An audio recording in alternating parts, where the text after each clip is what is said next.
Hey, ladies and gentlemen, how are you? I feel like I just spoke to you all like 2 minutes ago, but here we are on my channel. It's good to see you all. We have a lot of things to get through tonight. I did do an extra show at like midnight Australian time last night, and there's a continuation of it today, unfortunately. So yesterday, very late yesterday, about 10:30 at night, about 10:30, just before 11 p.m. In the evening, we had heard that Adrian Torrens had died in custody, and they're saying that it's not suspicious and it is subject to a coronial review and investigation. Anyone who dies in custody is afforded that type of investigation, and it has to be thorough. Have to check how that happened, why he wasn't caught earlier, all those type of things. Um, but I will say there is a growing outrage at some of the sentiment that has been put forward by Corrective Services New South Wales, and I will tell you why. And I'll explain some of the complexities behind it too for people who don't live in Australia. There is some sort of there's a few different sort of elements here, and I'll explain why this is important, why they did it, and then how this is offensive, and why even today it's sort of very offensive. Um, Here's a statement that Corrective Services New South Wales and the New South Wales Police sort of released. It says Corrective Services New South Wales and the New South Wales Police investigate all deaths in custody, regardless of the circumstances. Corrective Services New South Wales extends its deepest sympathies to the family of Audrey Griffin at this distressing time.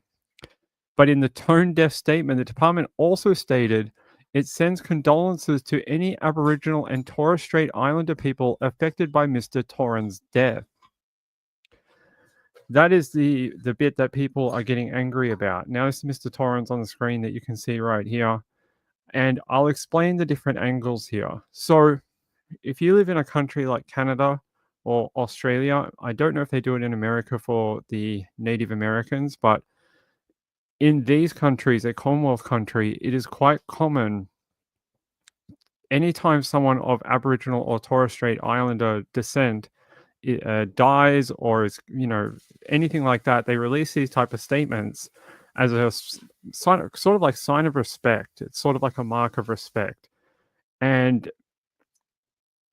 the way it was worded just sounds offensive because you're almost justifying his death to be something that people should be sad over, when this is a person who allegedly, confirmed over a phone call to someone that he did kill Audrey Griffin. He confirmed it several times in that phone call, and even gave details about the alleged. Well, we have to say alleged. There'll never be a trial, but considering he was a person arrested, we're going to just go with that. He was the one who confessed to the crime basically, and by releasing a statement like this in regards to also then mentioning Audrey previously, it's almost like you're saying their deaths are equal. And it's not. Yes, it's sad that he died, but the focus here should be on Audrey Griffin. That's where the focus should be. She's the victim, not him. He may be a victim of someone like a death in custody, but the way I see it is, and I try to be as respectful as I can, but it says to me someone who couldn't see a way out. And you could say, oh, he was falsely accused, and this guy, what? No, look, they have the evidence here. We won't ever get to see all of it unless there's some sort of coronial review. But I agree that it should be more focused on the victim here. And I would, Audrey's family not only suffered a loss of their daughter and friend and whoever else she's related to, but at the same time, they also lost their day in court. They will never, ever get to have that moment. They will never get to look their daughter's killer in the eyes and be like, this is how you affected us. This is what you did to our family. That'll never happen for them. And that's part of the justice process. And that has now been robbed from them. And so when you release these type of statements, it almost feels like it should have just been factual and sort of not worded in this way. I think there was better ways to do it. And you know, it I get why it's pissing people off. It doesn't help that today is also Anzac Day, which is a big national celebration. A lot of people think it's very what's the way you would word it? Very Anglo is the way that most people would say it, even though that's not the way I see it. I see it as a national memorial type day for people who served. But sure, you do you. But there's a lot of anger in the community about it. It stemmed from a couple of things, and one of the things that it did come from is that earlier in the investigation, um, they just kept saying it was misadventure. This woman had died from natural causes, or it was nothing to be concerned about. And then you hear that they arrested a guy a couple of weeks later. There's been a lot of sentiment in the community that this put other women at risk. It could have. I'm not saying that Adrian would have attacked anyone else, but who knows who it could have been at that time because we didn't know it was him. There could have been other women that were attacked, and no one was given fair warning at the time that this could have been a suspicious death. So the outrage just sort of built over the last couple of weeks from that at the beginning, now this statement, and then here we are today. Here we are today. Marilanda says no justice for the family. That is right. And if you ask me, what is the saddest part about this? One, it's Audrey being killed, but at the same time, I think it's the loss of the justice process for both of them. For Adrian Torrens, he deserves to have his day in court too. He deserves to have that evidence put against him, but also for Audrey's family. And I think that's a big part of the healing process for a lot of people. It's not closure, but they get answers to what happened to their loved one. They get to stand up and express their feelings to the alleged perpetrator, and especially during the sentencing phase. And to me, I think that is the biggest loss here. SP Mama said, they make such rigorous rules for before the trial. They should have such rules for this too. They should. They should. Glitter says, not equal at all. She's definitely the victim. He's a victim of himself. Maybe that's about it. Yeah, and I've seen a lot of commentary online saying that, he took the selfish way out. Well, we don't know yet. I don't know anything about his death. And I know I voiced that last night. That was a bit of a, what we call like a hot take because it just happened. I just got the news. I came on like within about 10 minutes and a little hot-headed sometimes. I agree, but it's got to look at things from all angles. Robbie T says, if he went to court, he may have been let out in a short time to repeat. At least he cannot do this to anyone else. That's true. I don't think so, though. I think his crime was so egregious, and the evidence, at least a little bit that we know about, was pretty steadfast. Now, the bits of evidence that I know are, one, the police do know about that phone call to an associate where he admitted to the crime, but they also have from Audrey herself. Under her fingernail, there was DNA of Adrian Torrens. So, I mean, I don't know where you want to go with that. Is there any sort of legal loophole you could have used? You admitted to the crime. Your DNA was found on the victim. Unless this is some sort of Agatha Christie novel and you've got some sort of way of magicking all of this away, to me, it sounds like they found the right person. And I think the focus from this point onwards, now, I'd rather have Audrey's face on the screen. Sorry about that. Hold on, let me change this. There we go. That's better. That's better. I'd rather have her on the screen. The focus needs to be on her family, and helping them go forward from this. And as you see in the thumbnail, like the community came out, did like a memorial. So beautiful. But yeah, that's where it needs to be right now. That's my opinion. I think that far too often now, the criminal courts in Australia and the laws here allow for perpetrators to just walk all over the justice system. and oftentimes they repeat offend. Maybe the first time it's a SA or an R word or something, and then they get let out again, and then they kill someone. So, we'll see. But I just think support her family. If you live in their area, help them out. I think there was a GoFundMe too. Is there? Maybe I'm wrong. Maybe that was the other case.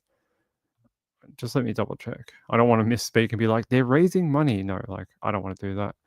Audrey.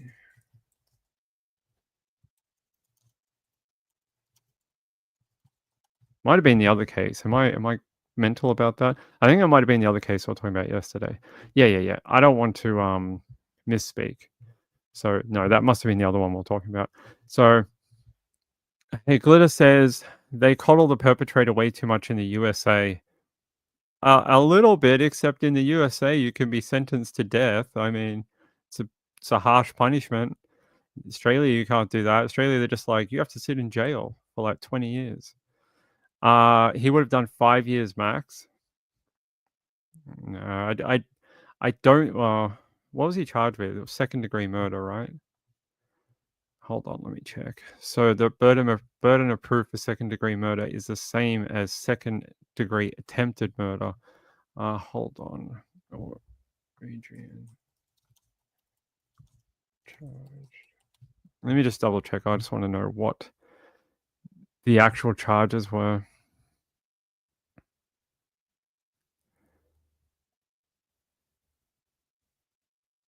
Good work. Good work, stupid article. Let me see. We may have to go back by a few days. Yeah, let's go to news.com. Maybe they have it. Just want to make sure I've got the right level of charge. Shut up. All right. Quickly announce the death. No, I don't want to know about any criminologists. Just tell me what you fucking charged him with. Like, these articles just drone on and on.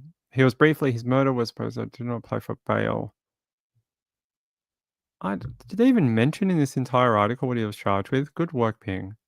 Good work. I don't know. Look, I think it was second-degree murder, if I'm remembering correctly. I just can't seem to find anyone who's actually listing the charges all the way from dead or to. Nope. We don't want to know about his death. Yeah. Man charged. Her alleged killer was arrested on Monday. Torrens was arrested on Monday, spent the night in custody before the matter was briefly heard in Sydney Downing Centre Local Court. He was refused bail. Here, her alleged killer. I don't know why. I don't know if I'm just having a bad day or they're just not listing it. Here, I'll take you to the article. Here. Maybe you guys see it before I do. Maybe I'm blind today. He was arrested on Monday, spent the night in custody. What was he charged with? He had 11 unrelated DV charges. And he had 10 counts of breaching an apprehended violence order. I don't know. Whatever it was, I don't think it would have been 5 years. Even if it was second or first, I think the burden of proof is still pretty high. The burden of proof that the police had anyway, charging him with murder, I think it would have been something like, with his background with the DV charges and like 11 DV separate charges from Audrey as a different partner, 10 charges of violating an EVO, plus then you have a murder of a woman who's not related to his other relationship. You combine all these together while you can't at the trial mention these other charges unless they're heard at the same time. You look at it as a package and I think you would come to a pretty good sentence here. Something tells me 11 on the bottom, 15 on the top, something like that. Even though I don't think that's a very fair sentence for Audrey, I think it probably would have been something like that. Not 5. I don't think it would have. You'd have to be done with like manslaughter, like second-degree manslaughter, to get 5 years as your max, or even at the minimum. I think with the other, it would have been something like that. 11 on the bottom, 15 or 17 on the top end. even though that's not a lot for killing a woman randomly walking home, but that's just my opinion. Yeah, let's see. Well, we read about that the other night about people in custody taking it out on workers. Glytis says, I worked at a prison in Kentucky that had the death row. I will tell you what it looks like on the inside. They have everything in there, everything. They even have pets in their cells. Is that like a code word for like homosexual relationships in jail? Or is that like they actually had pets? I'm confused. Let's see. Oh, they had cats, some of them, and dogs because they train them. I don't know if I've ever heard of that. I know they have like animals that come in. I've never heard of them actually having a pet in their cell. Joe Neal says in the US, 25 to life. Yeah. Or you get Mr. Sparky. You get Mr. Sparky or Mr. Hot Injection. Spicy, the spicy injection. Ping, stop laughing. It is not funny. It's a serious topic. Good night, Slam RN. See you later. Glitter says, yeah, it was the weirdest thing. The guy with the cats will carry them cats and then what? You could write a book about this. It could be Glitter's life in a Kentucky jail around pets and offenders. It's a story about a girl who grows up and then goes to work in a prison. Laura Thomas says, sweet dreams, Slam RN. Yeah, I know my shows are really late. It's a shame. I would like to move to an earlier time set at some point. Ping's just been having a hard time getting the shows on at like 8:30 Eastern. 8:30 Eastern's about 11 a.m. in the morning, and I'm still gathering my thoughts in the morning. I'm still trying to write my shows and all my notes and get my thoughts together, and it's very difficult to run a show on that sort of short notice. Like you wake up, try and get all your research done, get the notes put in, do the show, make the thumbnail, get your tags and things done, do all your promotion for it, and try and get that done in like 3 hours or something. It's not as easy as people make it out to be. So Glitter says, Insomniac, so your shows are a blessing. I appreciate it. I know a lot of people really love the late show. So I get, I remember about 6 months ago, we tried to take the late show away. And I was like, I'm only going to do early morning shows over summer. And the backlash was insane. The backlash about taking away the late show was, I had no choice but to back down and just do the late show because people were so pissed off. I was getting emails and threats of like certain like things and Carolina says you do a great job. No one's complaining. I appreciate it. I Hate Morning says, yeah, they train service dogs. Yeah, I heard that. I've known that. I don't know about pets in jail though. Glitter says, I like the late shows. Okay. Glad you guys like it. So let's get back to the true crime. So that's the big thing today. I think that's where I've heard most of the commentary coming out of Australia today is to do with this. And I know the Daily Mail is considered toilet paper to a lot of people, but I tend to use it so I don't get in trouble. Our other papers here are you have to pay for a subscription. And part of the terms and condition is that you can't broadcast out of your subscription. So I can't live stream the pages because I'm circumventing like the pay thing. So that's why we tend to use open source pages like either Daily Mail, ABC, The Guardian, a few others. So I know I get a lot of crap for using it, but we don't have a lot of choice. SP says pets in jail help them be calm and kind, but they still need to do their time. I'd like to know how many pets wind up magically dead. That's what I'd like to know. How many just wind up, they're like, oh my God, the cat died. They're like, how did that happen? They're like, I don't know, it just sort of died. They'd be like, it's got a broken neck. And they're like, wow, those things happen sometimes in jail. All right, let's move on. Yeah, but that was pretty sad. To see Trish get absolutely booted over her show, but you got to be so careful nowadays with the types of video you show. And I think anything that has the word exclusive in it, you're probably going to get smacked on the hand for it by the company. This is interesting. So I had a lot of questions about Anzac Day. So today is Anzac Day in Australia. We talked a little bit about it last night. People were asking sort of like, what is it? Well, it's a type of Remembrance Day, and very early this morning they do these what do you call it, like sunrise, like yeah, like they do a sunrise service, and they play the bugle and they sort of have a moment of silence, and then they have people who do speeches about like fighting for the country and what these people went through to do that, to defend the country and stuff like that. So it's a type of memorial for people who served, and it's one of the bigger days in Australia's public holiday calendar. So you have Anzac Day, and then in November you have Remembrance Day. But between the two, Anzac Day is the big one. Anzac Day is the one that like the whole country stops, and everyone sort of just pays attention to it, and sort of gives their thanks and remembrance for what was fought for the country. The one in November, while it is observed, it's not observed as strongly as Anzac Day. Anzac Day is like a national thing. Everyone does it. It's the shops close. It's a big deal. Prime Minister comes out and they do the services and stuff. The one in November, it's the 11th of the 11th, the 11th hour at the 11th day of the 11th month, and we do that. So at the 11th hour, they do the moment of 1 minute of silence, similar but different. So I think that's Ping's history is not that great with military stuff, but is that an allied one? I'd have to look it up. But Anzac one is our big one. We do special things today. Anzac cookies, or no, that's the wrong word. Anzac biscuits. Don't sue me, Anzac Federation. Don't sue me. It's an Anzac biscuit.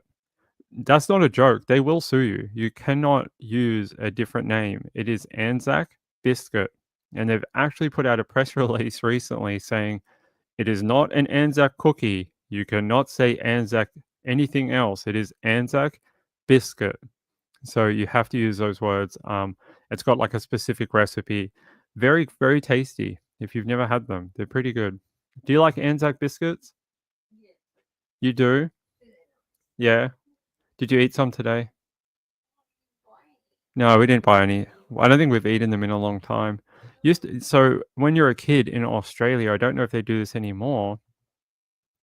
When I was a kid and I was at school during Anzac week, they would literally teach us to make Anzac biscuits, and I don't know, they'd teach us about Gallipoli and stuff like that. Teach us about sacrifice and doing something bigger than yourself, something for the country. So I remember that from when I was a kid. Joe Neal says, from World War I when the guns went silent. Thank you for that. I'm glad you could Google faster than I could. Rachel said, I hate mornings. I live up in near the Panhandle. There you go, near the Panhandle. SP Mama says 11 of the 11. It's 11:11 p.m. right now in Montana. Oh my God, it may be Remembrance Day where you are. No, because it's April. So wait, is it April? Yeah, it is. Bizarre Life said, we also learnt that here in New Zealand. Is that true, you guys? Well, it is Anzac. So if you don't know what Anzac stands for, it's Australia and New Zealand. So it's a dual day between our two countries. So the Anzacs, so the Aussies and the New Zealanders. So it's sort of like a shared bonding type, like dual nationalism. It's a hard thing to explain. Yeah, dual forces working together, and our brothership between each other and stuff like that. Brother and sistership. There's a lot of women who served too. But yeah, it's sort of like a big thing here.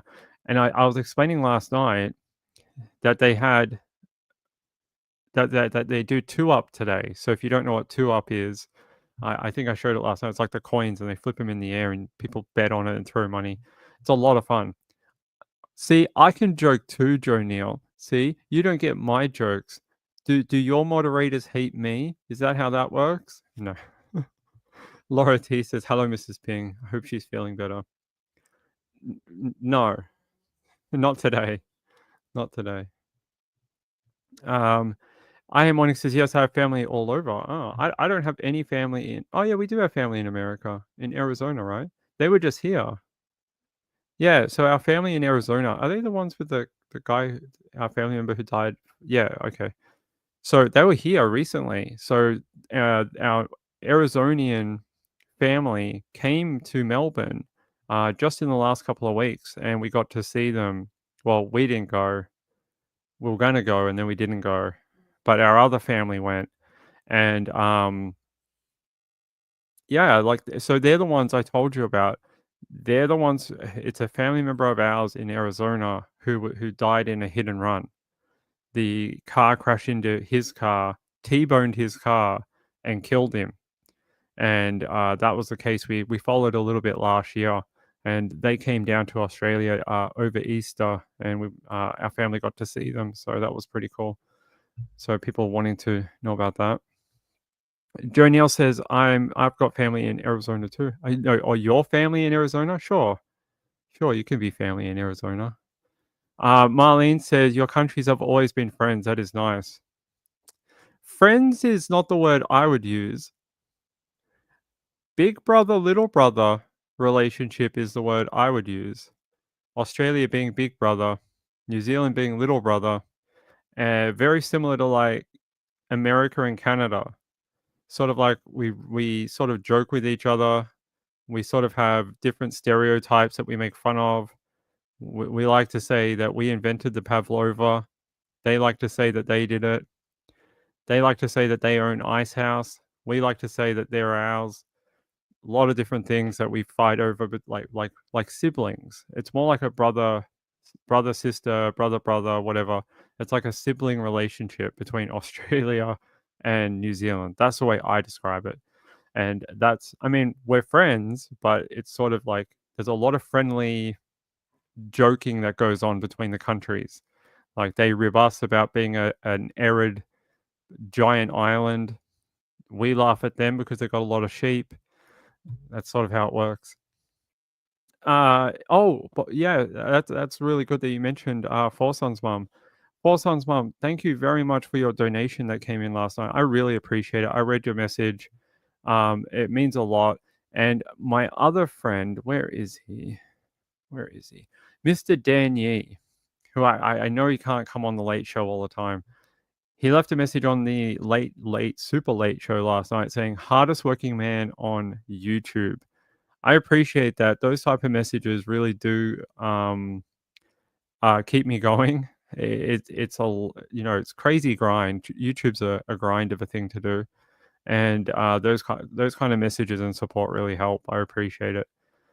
Joe Neal said, accept the attempted fascist takeover of Canada now. I don't know anything about Canada. You'd have to ask people here that are from Canada. Yeah, all right. Let's move on. So we did that. Audrey Griffin, good. Happy to talk to you about that. If anyone's got any questions about that, or there's something you don't quite understand about the dynamics, I tried to explain it the best I could without someone coming out and saying that I'm some sort of racist or anti-Aboriginal or something, which does tend to happen sometimes. So I tried to explain the elements as best I could and why some people are for, why some people are against. So someone wanted me to talk about this the other day, and I don't know why we never got to it, but I thought it'd be a good time to check in on it on this particular case. And it is the case of Susan Simpson. And I found this very interesting. So this came out a couple of days ago. I know it's not breaking news, but since we followed this so heavily when it first happened, I've sort of drifted off the coverage a little bit while it's been playing its way out in court. But they're saying here, a judge has delayed the decision on whether to throw out the murder case against the husband accused of killing his wealthy Texas realtor wife, whose body has yet to be found. Brad Simpson, 54, was arrested 3 days after his wife, 51-year-old Susan, was spotted by a neighbor in a late-night argument with him outside her 1. What is wrong with the Daily Mail? Here, look. She was spotted with him in an argument outside her $1.5 million home in San Antonio's ritzy Almost Park neighborhood in October last year. I'm telling you, the Daily Mail has a sexual fetish for naming people's property prices. You read any high-profile case, and they'll be like, that person lives in a $900,000 home. That person lives in a $350,000 home. Who cares? I don't care what they live in. I don't care if they lived in a freaking trailer. Let's focus on Susan Simpson. Let's do that. She's the one missing. She's the one presumed dead. She's the one who may have been cut up with a power saw. Let's do that. Let's not worry about how much her house cost. What does that have anything to do with the case? This is why the Daily Mail is universally hated by people, because they're just scumbags. All right, here. Let's go back. They're saying here, I don't want to read that bit, but basically what Brad Simpson is trying to do, he's trying to quash that particular court case. He's trying to get it thrown out. He wants to basically say there's not enough evidence there, being that they can't find his wife at all, and that the other evidence they have is more circumstantial, that he's saying that there's not enough evidence to meet that burden of proof in that case, and he basically wants it to be released from the charges and for him to be basically let out of jail.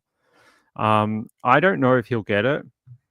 I hope he doesn't get it. I think it'd be nice if we knew where Susan was already. There's a nice photo of her, by the way. And there's a photo of this guy. He looks like a really angry truck driver looking Santa. He's like Santa that does coke and drives trucks and abducts strippers. That's what he does. That's what he looks like. Yeah, he doesn't look that sorry. Do you think he looks all that sorry for possibly or most likely killing his wife? He looks like he is sorry for getting caught. He's like, man, I should have done a better job at killing her. I should have done a better job at hiding the evidence, like the saw. Maybe if I didn't argue with her outside, no one would ever know that I killed her. He is a possessive, absolute control freak. So one of the things that happened very early on in this is that we found out that one of the arguments that night was over a mobile phone or cell phone to Americans.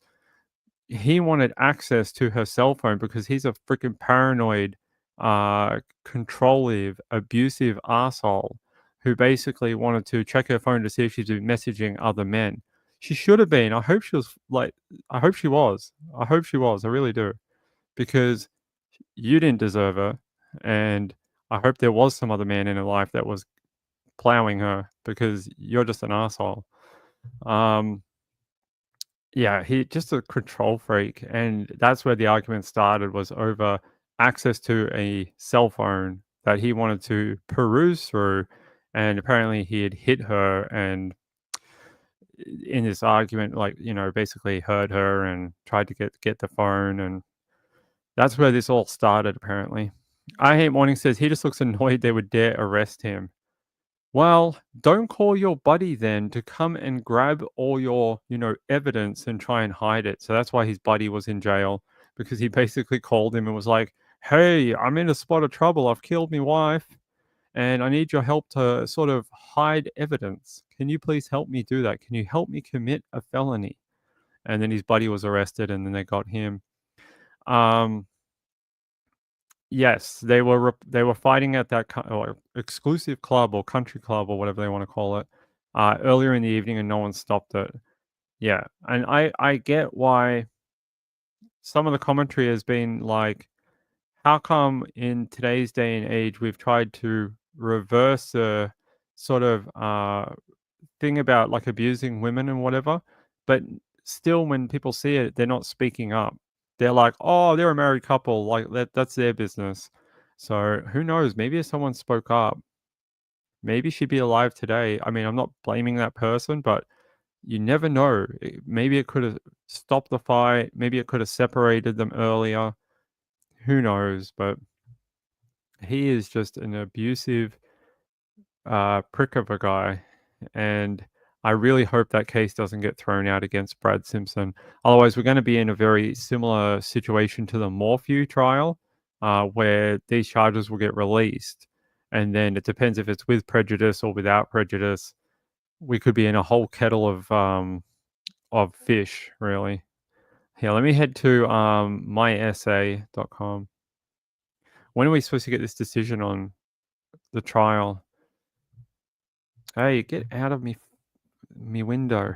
There you go. Brad Simpson is accused of killing his wife, Susan Simpson, and hiding her body, but his public defender, Stephen Gilmore, says prosecutors failed to meet the standard for one of those murder charges because they don't assert a manner or cause of death. Because they don't have the body, you absolute dumbass. Some form of murder charge against Simpson will likely come to a conclusion in the 437th State District Court in Bexar County, while initially debating the validity of the entire murder indictment. Gilmore has now zeroed in on Texas Penal Code 19.02-B2. He argues that he can't be given proper notice in order to build a defense for his client when prosecutors fail to present a manner or cause of death. Isn't that what they call a circumstantial case? Where you have the circumstances, but you can't prove it. You don't have a body, but you can prove that something happened, but you can't say what. There's been other cases that have been no body convictions, so I know what this guy is trying to do, but I think I've seen no body convictions in Texas before. Muffin, no, you're not coming up with Dad. Go away. Come on, go around the other side. Come on, go come. Hey, come here. Hold on, guys. You wanna come out?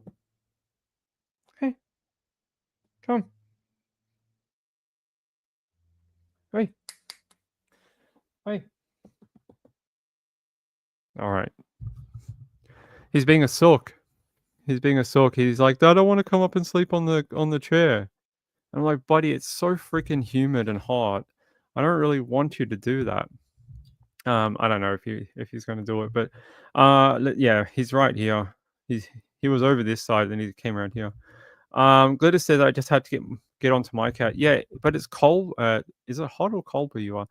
It's freaking boiling here right now. It is humid as hell, and I don't really want a giant fluffy cat all over me while I'm feeling like that. At least it's the short hair, not the long hair one. She gets really hot, and you're just like, you're like a water bottle, Rory. Get off.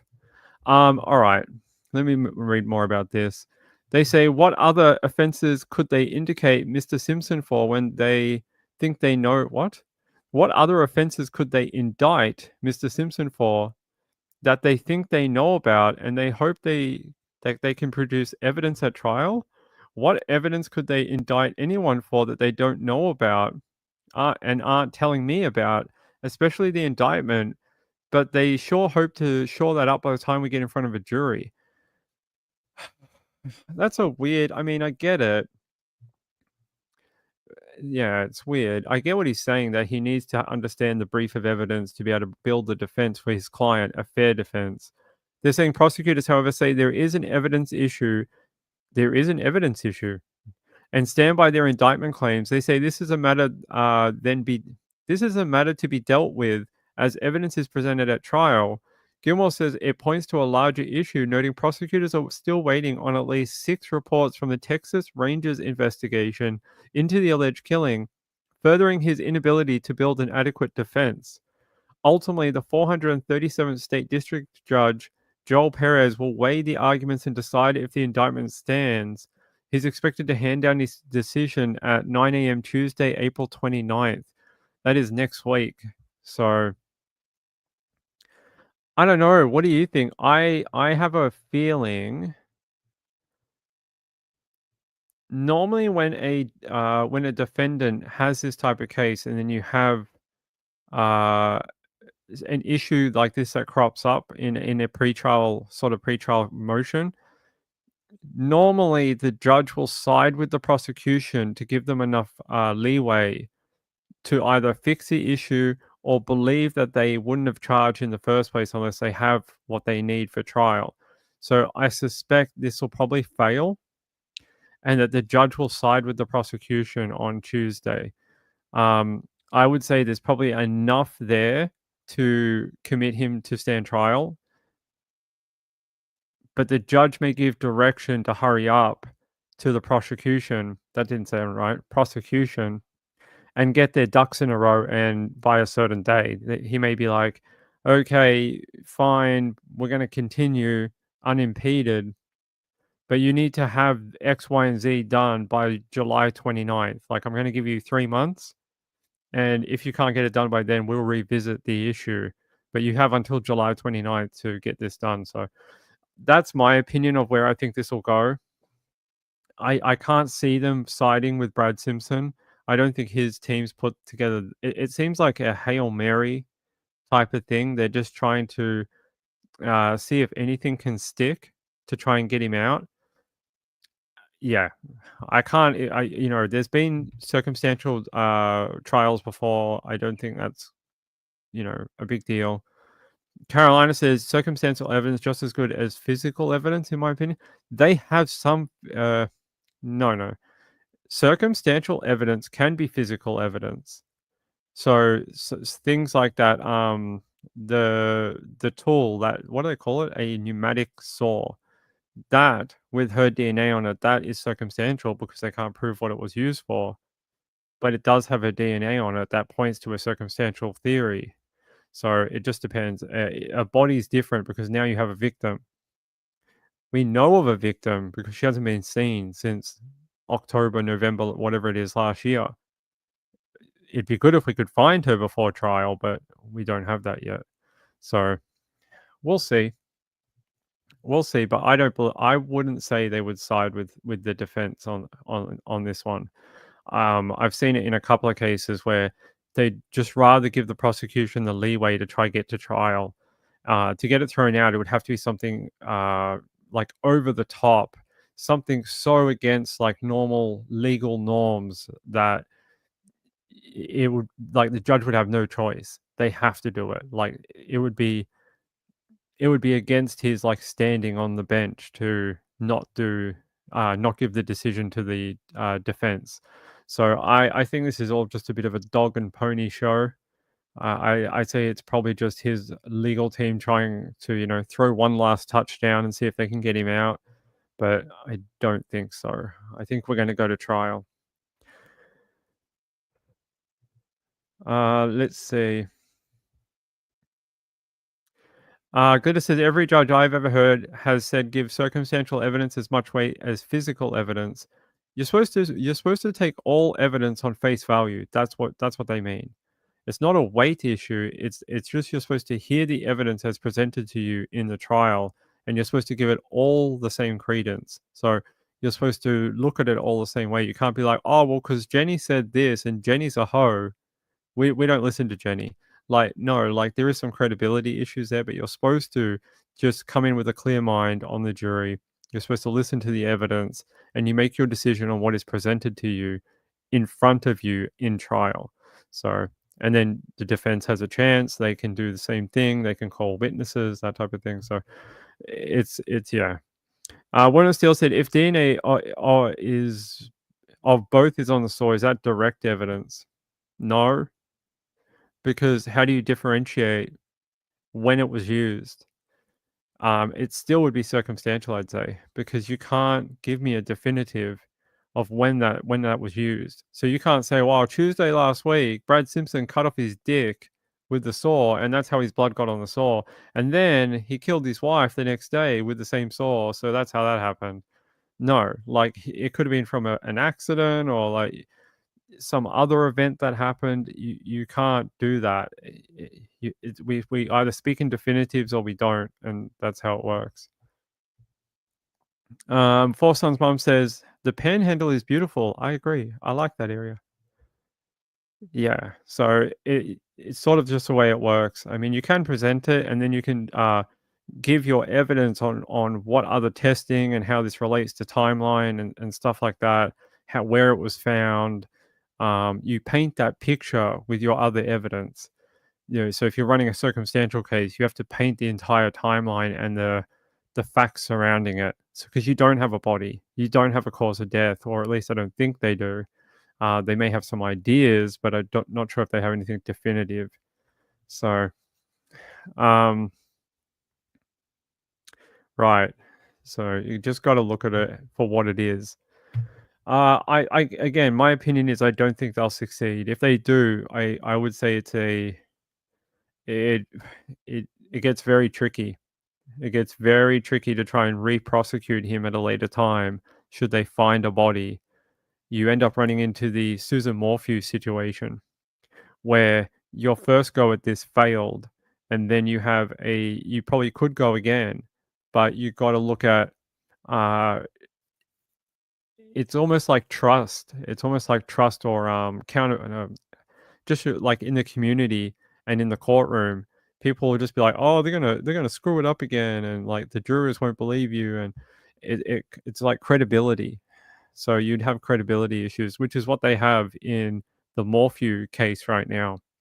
So in the Susan Morphew case, the reason we don't have any charges against Barry is because they have such a credibility issue that it's almost insurmountable. Uh, you would need, I don't even know what you'd need to overcome it because it is almost insurmountable right now. Right now, it's just, it seems like such a long shot to try and get Barry into trial that they're not even trying. It's, you run into a lot of problems. Rachel says, I know that Chinese restaurant very well. It's around the corner from my, yeah, Chinese restaurants. You know what? Do you guys want to know something interesting? When I was checking out a hotel, I'm not staying at this hotel for Monday. What I was checking out the reviews, and one of the reviews said, "Oh, it's an okay motel, like 3 stars or whatever." And then it said, "It's great because there's a Chinese restaurant next door." And I was like, "Oh, I guess that is a positive. You could go get some like orange chicken or, fried rice or something. Like that's great." Ping would get so fat at trial if I stayed next to a Chinese restaurant. I'd be like, "Oh, more lemon chicken." I'd get so fat. Marylander says, "I want some Chinese food." I love Chinese food. It's one of my favorite things in the world. I only like 2 things. I like pizza and Chinese food. They're about my big things in life. That's what I like. I like some pasta too, but pizza and Asian food, so good. So good. Dumplings, amazing. Dim sum, great, great, great. Rice and stuff with sauce on it that tastes good, great. Woman of Steel said they probably haven't found any evidence to prove Barry Morphew is the one who killed or buried Susan. No, of course not. Except for like chasing her around a home with a freaking dart gun. But that's a game a lot of husbands and wives play. It's called role play. It's called. That's right. Chasing your loved one around with a dart gun happens every night. Joe Neal says great DAs and prosecutors know not to file charges. Yeah, they've got this. I think I don't. This doesn't seem to me like this was a rushed investigation where they were so desperate to charge Barry Morphew. Not Barry Morphew. This guy. It was somewhat of a long investigation. A lot of things happening. They searched landfill and this place and that place. It took a while. It's not. It doesn't seem like a rushed indictment to me. Let's see. No tacos or enchiladas. I like it, but the thing is, we just don't really get a lot of good Mexican food here. Mexican food in Australia is not like a big deal. It's not like California or SoCal, where you guys get amazing Mexican food and like every second pop up hole in the wall type Mexican place serves some of the best crap you've ever eaten in your life. Australia, Mexican food is literally Old El Paso. That's all it is here. GYG is not real Mexican though. GYG is like it's Tex-Mex and it's like healthy Mexican food. It's hard to explain, but they use a lot of like brown rice and vegetables and stuff. Like it's not real Mexican food. Like you can't even get like half of the things that are what you would consider like you can't get staples of Mexican food. Like we have a couple. Like there's one called what's that guy? Something Bill, Taco Bill or whatever. somewhere. There's Montezuma's as well. Montezuma's is okay, but again, it's very plasticky. It's not authentic. It's very like Ossified or very Western. It's not good true Mexican food. The flavors are not authentic. They basically taste like something out of an old El Paso tin. Um, so I love Mexican food. Just we don't get it here. You'd have to make it yourself and learn all the recipes and things like that. Like tamales, we don't get them here. If you go to a restaurant, very difficult to find. I love them. I think they're one of the greatest tasting things ever. But finding good ones here is like almost impossible. So love Mexican food. Just not a thing. It's not like it's a weird thing. It's not a big thing in Australians' diets or palates. I think there is an appetite for it, but it's just very small. It's not as wide as in America.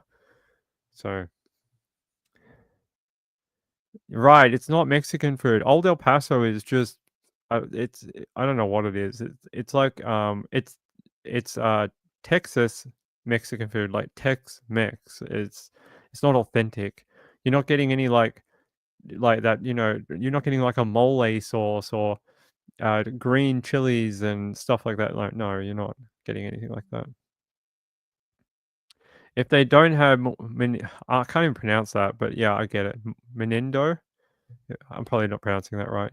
Do you like Indian food?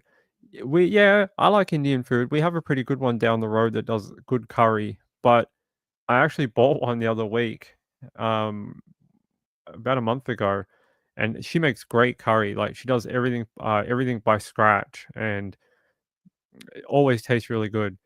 Problem is, I was eating it right, and I was like, "This is really good." It got a great like big bread thing, and I'm like, I'm eating my dinner, and then I was like, crunch, and I was like, "What the hell was that?" And I pull it out of my mouth, and it was a bone about this long, and I was like, "Holy crap!" And now I've gone off it. Now I won't go there anymore. Ping's got a paranoia about bones in food, and you're like, well, Ping, that's where beef, fish, chicken, they all have bones. They're not boneless birds. You don't like see them flying around and just rolling down the street because they have no bones. But I just have a weird thing about restaurants who don't do their due diligence with stuff like that, and she sort of lost my trust now. I haven't gone back, so it's a shame. She makes really, really good food, like lovely food. Their food's amazing, but it's the second time I found a bone in my food from there. The first time it was only a tiny one. I sort of forgave them, and then I went back after a break, and then I got a giant bone. It was about that big, and sort of put me off it now, unfortunately. I hate mornings because I make my own tamales and enchiladas. I can't remember the last time I had an enchilada, but tamales are pretty good. I get very fat eating them. Junior says Tex-Mex is different based on more ranch living. Yeah, I think that's more what we get here. It's more Tex-Mex, not authentic, Mexican type food. We just don't get stuff like that. We're a very white nation, unfortunately. Even though we have a lot of Asian in Australia, the diet here is very English, Asian with a Indian influence. So it's Indian, Asian, and sort of Western, English, American sort of influence. We don't get a lot of like South American or, Mexican, anything like that. It's more like European, Indian, and Asia. So in Australia, you'll find some of the best Asian food you've ever eaten in your life. I guarantee you, hands down, the Asian food in Australia beats anything you'll find in America any day of the week. Any day of the week. It doesn't like we're so close to Asia that everything that comes here is often fresher. They cook it. Everyone cooks it here. Like we have massive Asian communities here. They often grow stuff here too, like in the market gardens and stuff. Asian inspired things here. That like every street here has an Asian supermarket, Japanese, Viet, Korean, Chinese, like huge influence in Australia. dumplings. Like you can walk around our supermarkets here, and it's just filled with dumplings. You ever want to try a dumpling? We have them. We got Buldak ones. We've got like the Korean ones. We got Chinese, Viet again. We got Malaysian, Thai. It's just crazy the amount of dumplings in the freezer section in Australia. I like pork buns. That's what I like. I'm hungry. You guys keep getting me on food every night. Every night we get off true crime, we start talking about food. I blame all of you. You're all hungry at midnight. That's what it is. You're all hungry. You want a midnight snack, and you come tune in with me, and then you sidetrack my show and start talking about food. And you know that's my one weakness in life is talking about food. I blame all of you. Joe Neal says America did invent the barbecue, though. No, they didn't. You guys invented that type of barbecue, and even that type of barbecue comes from the West Indies. So, not really. Your one comes from like the Caribbean area and then came into America. Our type of barbecue is different. It's a completely different style of cooking. So, hey, I watch Food Channel religiously. I've seen all this crap. I know all of it. So my facts may be wrong, but I've seen enough of that Guy Fieri. I know all about it. No. It is very different though. Like our style of barbecue is completely different from what you guys. You guys use a lot of smokers, a lot of like different cooking methods. Australia's like, here's a flame and a giant flat thing and just put food on it. Like that's how we do it. They're like, this is what the Aboriginals probably did. They probably did it with like tree bark or something, like, but we're going to use metal. So we're going to take this giant piece of a ship and we're just going to put a fire under it. And that's probably what they did. Glitter says also northern cooking is very different to southern cooking. Yeah, I know. Joe Neal says that's what I mean, barbecue. There's different versions. So I do know that a lot of your ones came in from that area though. So a lot of the way of barbecuing came from sort of that region. But I think over time you guys have turned it into more of that, like especially the southern, into that smoker and the heavy barbecue sauces like Carolina and into Missouri and stuff like that. So great food, tastes amazing, tastes absolutely amazing. And then you have the different ones like ranch barbecue. So ranch barbecue in like Texas and a few other places, Oklahoma and a few other ranching type states where they call it direct fire cooking. So they cook it on basically like Australians. It's called direct fire. So the fire touches the meat. Different type of barbecue. Anyway, this is not a cooking channel. I blame all of you. Yeah, I blame all of you. Woman of Steel said, I grew up Southern cooking in Washington. Hey, if someone can make me chicken fried steak or whatever that stuff's called, I will die of heart congestion. That stuff is so good. Especially with like that white gravy that Americans love. Oh my God. I'd be so fat if I lived over there. That's why Australians are not that fat, because we just don't eat, we don't eat that type of food all the time. Australians are weird. Australian diet is so different to you guys. Like, if people don't eat vegetables and stuff here, like people act weird about it. They're like, you don't eat vegetables? Like, what's going on? Like, you don't have 80% of your plate is like a vegetable? What? That's very strange. They're big about vegetables here. Everyone's like broccoli, and you got to have cauliflower and carrots and stuff. I got you. Yeah, this is not the cooking channel. I know. Let's hear another true crime story. All right, fine. I got more for you. We could be here all night. All right, hold on. Let me load up this. Did you guys? Did anyone go looking further into that serial killer from last night? Ping was sitting here after the show, and I was like, I'm convinced there's probably a serial killer in New Hampshire or whatever, Rhode Island. I'm convinced there's someone up there killing people. All right, let me load up this one. Actually, this is probably, yeah, I don't know. We haven't done a lot on this. Yeah, all right. We'll talk about it very briefly. Very briefly. Okay. So you all would have heard today about the decision in Brian Kohberger's case, right? So the decision came down today that basically the death penalty will not be removed due to his autism diagnosis. So that was the big breaking news about 6 hours ago, 8 hours ago, something like that. And they say judge maintains death penalty as possible punishment for Brian Kohberger despite autism diagnosis. And from what I understand, the difference here would be they didn't demonstrate that he has an intellectual disability, and not enough because his description of his autism is described as mild. And they're saying that wouldn't be enough under the standards that they have to disqualify him from the death penalty. And I found that very interesting. So let's go to KREM 2 and I'll play the video.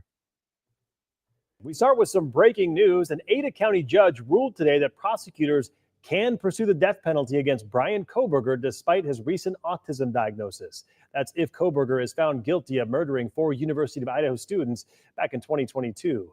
The defense presented Kohberger's recent autism diagnosis to the rather in an attempt to rule out the death penalty. Prosecutors said that they intend to seek the death penalty if Kohberger is convicted at his upcoming trial, which is set to begin in August.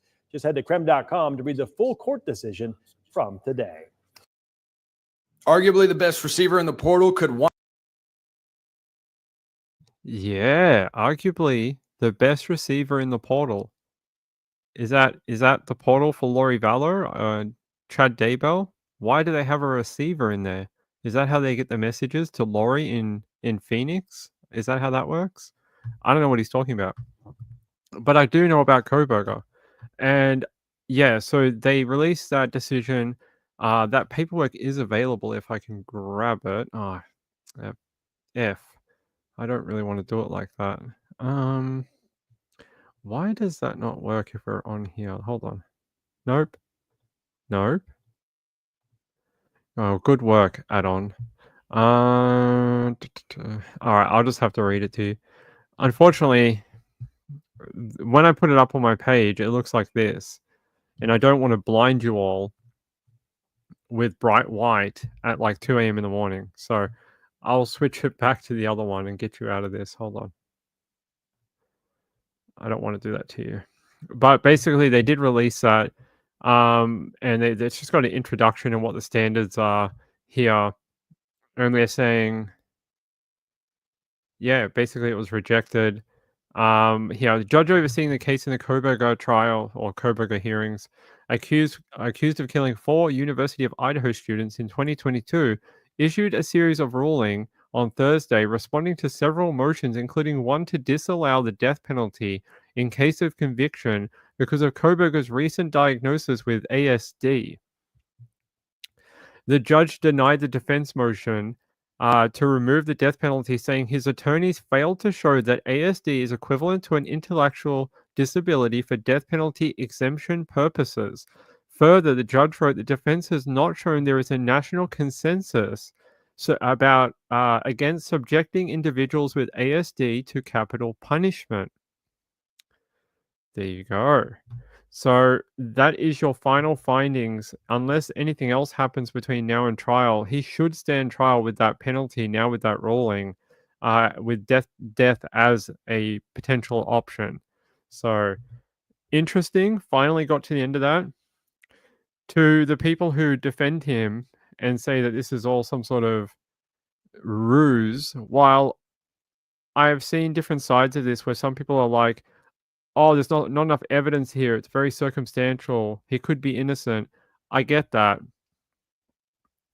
That's what trials are all about.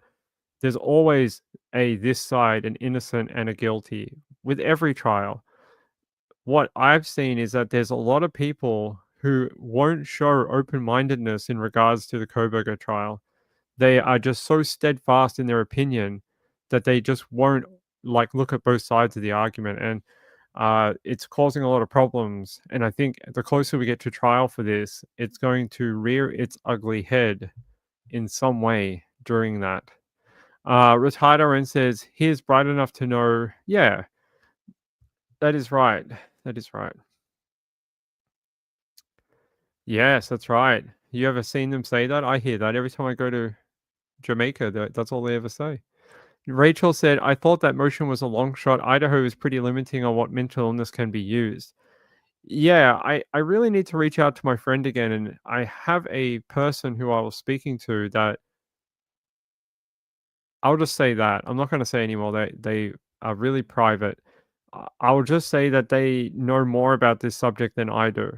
And they've given me some rundowns in the past of how it works. And if you can't meet those standards, then you're not going to succeed. And yeah, it was a bit of a Hail Mary. They're just trying anything and everything to try and get that death penalty off the table. But it looks like right now they've failed. So Glitter says, my opinion right now is that he did this, but I reserve the right to change my opinion during the trial. Sure. Laura T says, oh, yeah, Ping, before I forget again, please remember to take some cough drops or lozenges to court. Why do people keep telling me this? Is it because I keep losing my voice, or are you worried that I'm going to cough in the middle of the trial? Is that what you're worried about? I will take some, but I want to know why people keep suggesting this to me. Glitter says, have you heard from Gambler? I've not seen him in a while. I hope he's okay. No, I haven't. I know that he's okay. I don't know why he's not speaking to any of us. I don't know. I just know that I think he's okay. I don't have any confirmation of that. I just don't know what's going on. I don't know if he's still angry about, some things that happened a couple of months ago. I'm not sure. Hopefully he comes back. I miss his input. I really do. I love talking Canada cases with him, and he's a great friend, and I really miss his friendship. I really do. Laura T says, no, the courtroom cough. Being that I often get dry throat, especially during the live show, maybe I will. Maybe I'll take some, what are they called? Eucalyptus. No, then they'll get me on the microphone. They'll be like, there's a guy in the courtroom with a lozenge. We can hear him on the court microphone. Can you shut up, or we're going to kick you out of the courtroom? Because I can't tell you anything too much yet, but my positioning in the court might be actually pretty close to that microphone. And yeah, I might have to be careful. Carolina says, throwing spaghetti at a wall, just like the Stephan Sterns case. Oh, don't get me started on Stephan Sterns. Please don't. I hate that guy. He's the definition. Like, you ever heard people that use the word like soy boy? He is literally, like, if you look it up in the dictionary, that is Stephan Sterns. Like, that is basically him. He's a wimp. He is just, like, I don't even know why any woman was ever attracted to him. He's not a guy. He's not a man. He's just I don't know. He's a man child. That's what he is. Don't chew your cough drops. All right, I won't. Yeah, he is disgusting. It still haunts me to this day, the material that came out. Like, so I have a lot of it. A lot of the documents that you guys have seen on other channels, I have them all. It's just I haven't done a lot of coverage on it, especially like all those like recordings and all that. I have all of them. The writings in the evidence reports break my mind. They break my mind. I can't get them out of my head. The descriptions and stuff, it hurts. It hurts my mind. It hurts my mind that a little girl had to go through that. It really does. And you hear some of those descriptions of the photos that Stephan took, and I just go, why? Like, what did that little girl ever do? Why did she have to be subjected to that? Like, it's very different if you're a consenting adult and you want to do these type of things. It's a two-person party, right? The other party wants to play, the other one wants to play, great. All good. You can do all these things. That's fine, no problem. But she's a child and you subjected her to this stuff. Some of these acts are so they're more normalized today in sort of like the world we live in, if that makes sense. Start with some breaking news. Fuck off. They're sort of more normalized today in a way, but not for a child. It's disturbing. It's just so disturbing what he put her through, Madeline Soto. It hurts my heart when I read about it, and I just go, who was protecting that little girl? Who was looking out for her best interest? It seems like no one was. Her mother, no. Her mother was too busy worrying about getting some sleep. Her mother is one of the most selfish individuals I've ever covered on this channel. She sent her own almost teenage daughter to go sleep in the same bed as her man-child soy boy friggin' boyfriend in another room because she wanted some good sleep.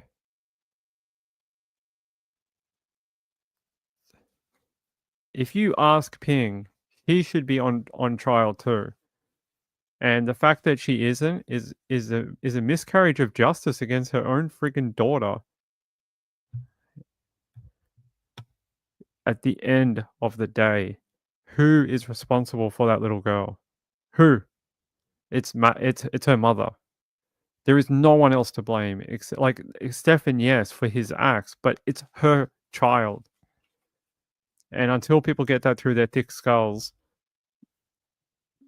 I can't help you. Rachel says, "Do you think they will throw SS phone out?" Well, they've got all the information and all that, so I don't think they'll throw any of the evidence from that phone out, and I don't think they'll throw the actual phone away. No, wouldn't believe so, but I would have to look at the warrants and stuff. I don't know if they're challenging based on the search warrant, which does happen a lot of times in these type of situations. Glitter says, "I think she should be also. I just hoping one day she'll be arrested." I just keep hoping that they are using her as a state witness at trial, and that is why they haven't charged her. Because sometimes they will do this, and it's so that they don't sully her character. And because if they charge her with a similar crime to Stephan Sterns, right? Then they bring her up in trial and say that she's a state witness. The first thing the defense is going to do is bring up that she's on the same charges.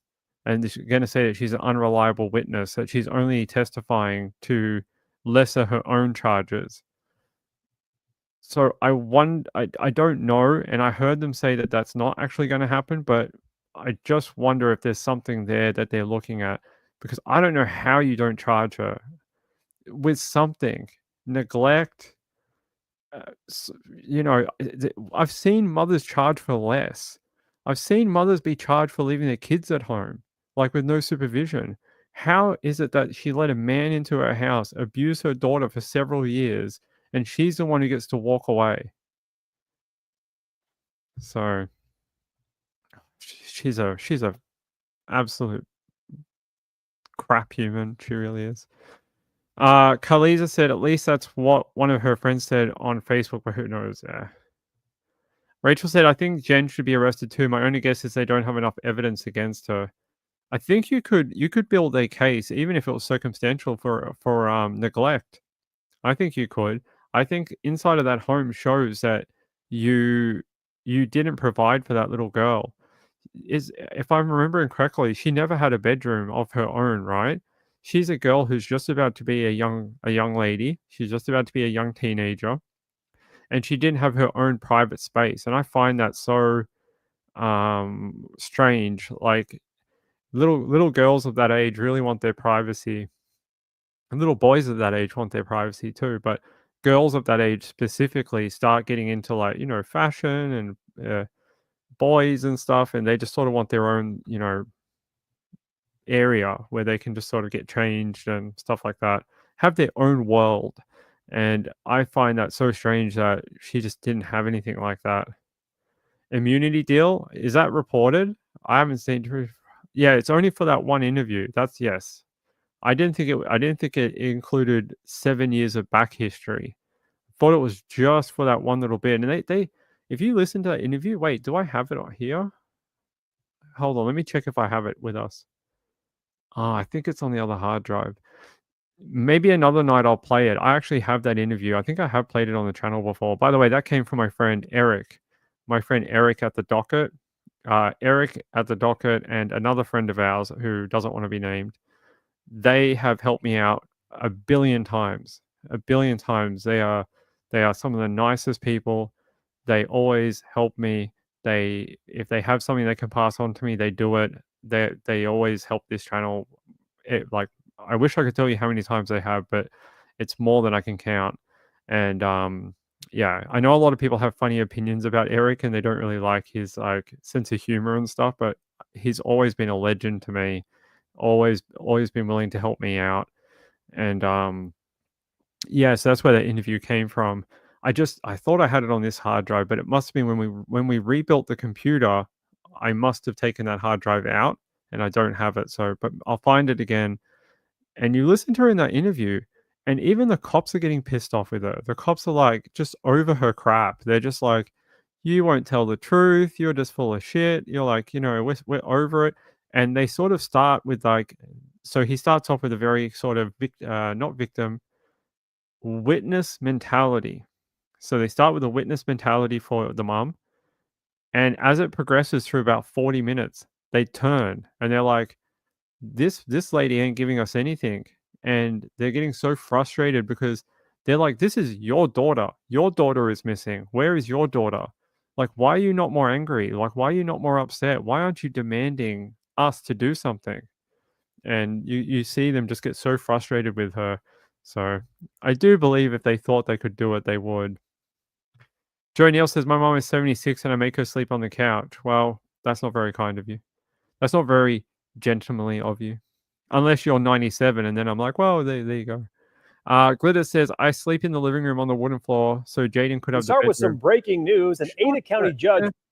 I'm going to move off this. Move. We're going to go back to Audrey. Hey, Audrey. There we go. We're going to just put that there.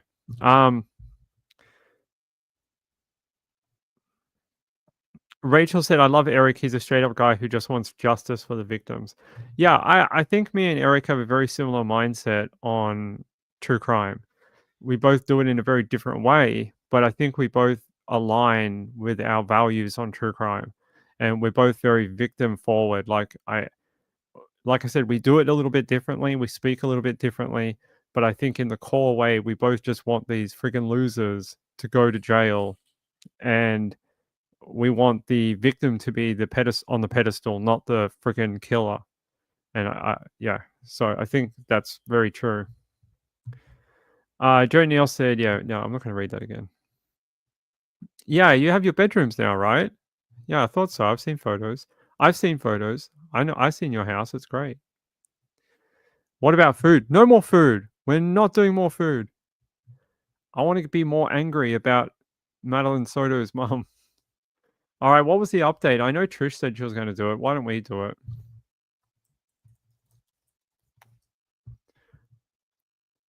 What was the update? Is there an update? I know Trish said she was going to do it tomorrow, but I'll do it with you. I got it.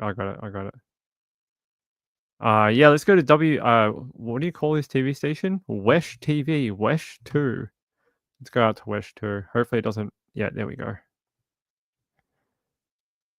Presenting the man accused of murdering and sexually abusing Madeline Soto are hoping to see key evidence thrown out. They were in court today arguing law enforcement got information from Stephan Sterns' cell phone unlawfully. West 2's Haley Crumble-Holm is live tonight. Haley, what is the defense claiming? Well, so first, we got to say this key evidence, this could be very significant in this case. We know from going through documents in the case for the last year that law enforcement is alleging they were able to find videos showing Sterns' abuse of Maddie on his cell phone. And now his defense wants to see that cell phone thrown out. They're saying if Sterns ever gave consent to search his phone, it was only to look at certain parts of it. You had indicated that you did not consent to the search of your cell phone. I consented only to them looking at the Google Maps and checking to see if I was logged into Google in the first place. Sterns acknowledged giving detectives consent to look at certain parts of his phone. His defense argues they went beyond that. Documents allege law enforcement were able to find videos showing some of Sterns' alleged abuse of Maddie on his phone.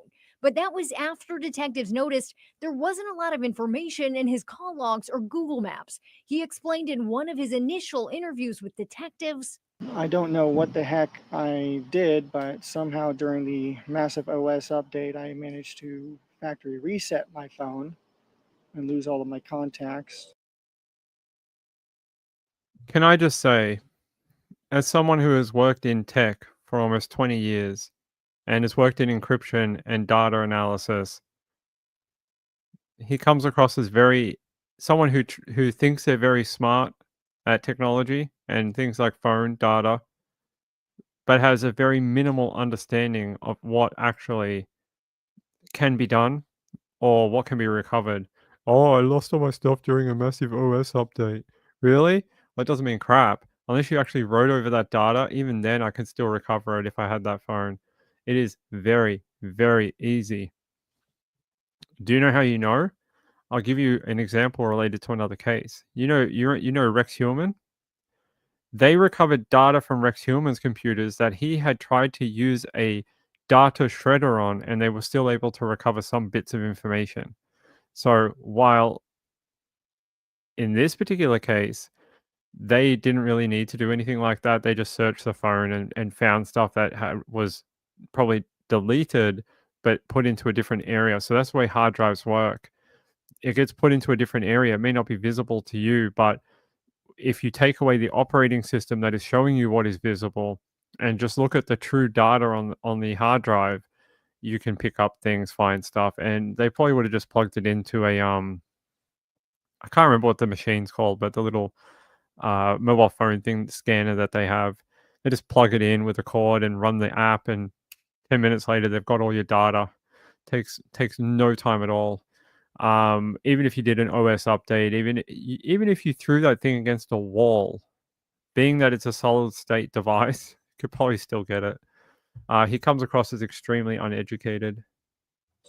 All my information. One of the detectives that interviewed Sterns said in court Wednesday she let Sterns know they wanted to get more information from his phone. When I explained to him what we wanted to do with the cell phone, I asked him if I had his consent to download the phone or if I had to obtain a search warrant.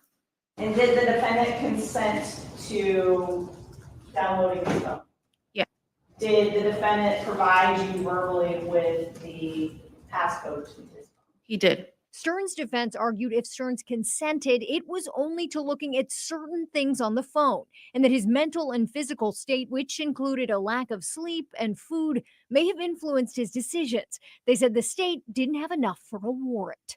Law enforcement has consistently overstepped bounds, knew that they didn't have enough for a warrant to get into the phone at first, sought a way to get around that, and kept going until they could get to. The state argues there were exigent circumstances at play. Madeline Soto was still missing. A warrantless seizure of the defendant's cell phone is permissible when you have probable cause plus a warrant exception. In this case, the state's relying on exigent circumstances. Now, no decision was made today on whether or not that cell phone evidence is going to be thrown out. Yeah, okay. Now listening to it now, especially with the circumstances, they may run into problems if that data of Madeline Soto, especially those videos, were found connected to the Google part of it. It's going to be a tough decision by the judge. I've seen cases where this has gone either way, especially because normally when they do the Cellbrite, that's what that thing is called, a Cellbrite. Yeah, like, so normally you get the permission to search the cell phone. Sometimes things like connected apps or like data storage that's like online or somewhere else, you need a search warrant. So this one's a little hard because you have a girl who's missing, and like, yeah, I see the exigent circumstances with Madeline being missing. It's a hard one. I don't know how this one will go. I hope not, because I think it's very damning evidence. But it's a hard one to say whether they'll win this. It's a little up and down. There's things for and against. There's some things where I think they're in the right, and then there's some things where I think Stephan Sterns actually has a point. not because he should ever have anything. I think they should, I've got opinions about him, but if you're looking at this in a court of law, he has rights that can't be like nullified. And there are some like boundaries here that it does sound like maybe they went a little far. I don't know. It'll be interesting. It'll be interesting to hear what they do here. iCloud, not Google. I don't know.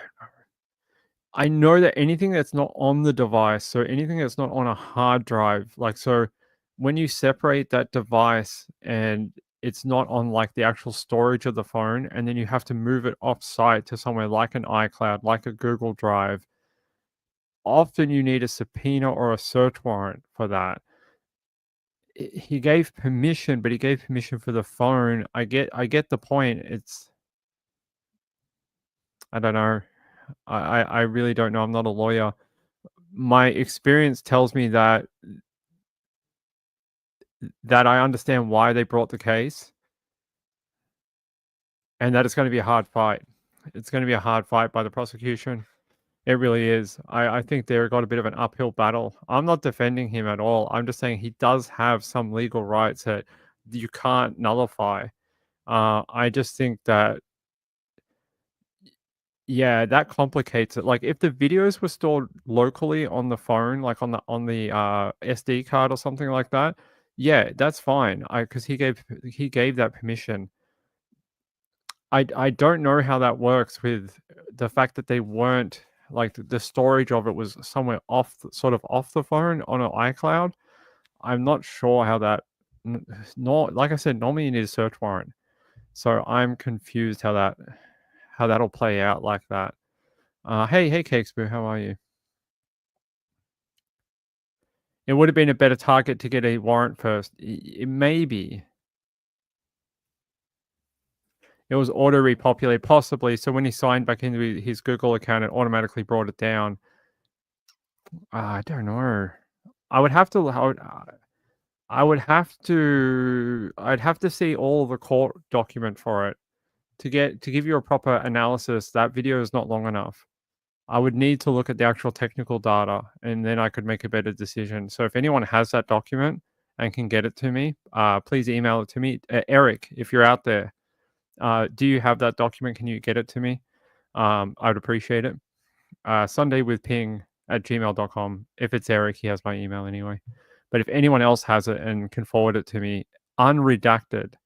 I don't want the one that's redacted because it won't give me anything.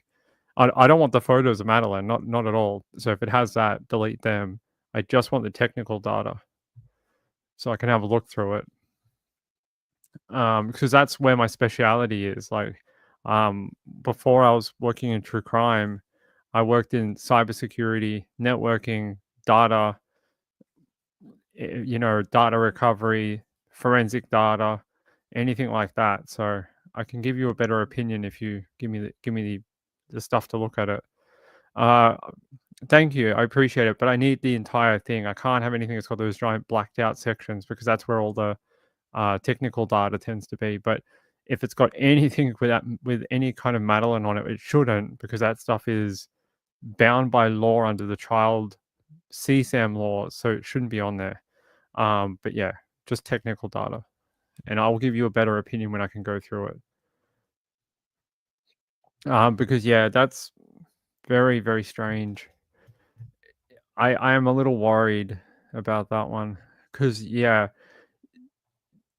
it's interesting that his team dug that up.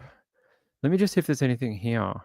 Stephan Sterns, his lawyers argue the unlawfully took his phone, violated his rights against unreasonable searches.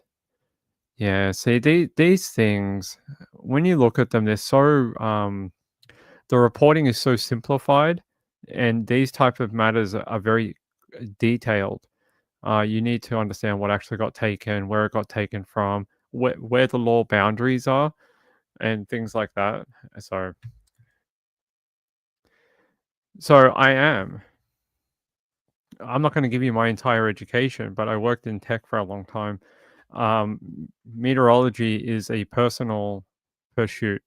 It's for my own enjoyment, not for work. It's for myself. It's not. I've never worked as one. It's for my own personal fulfillment.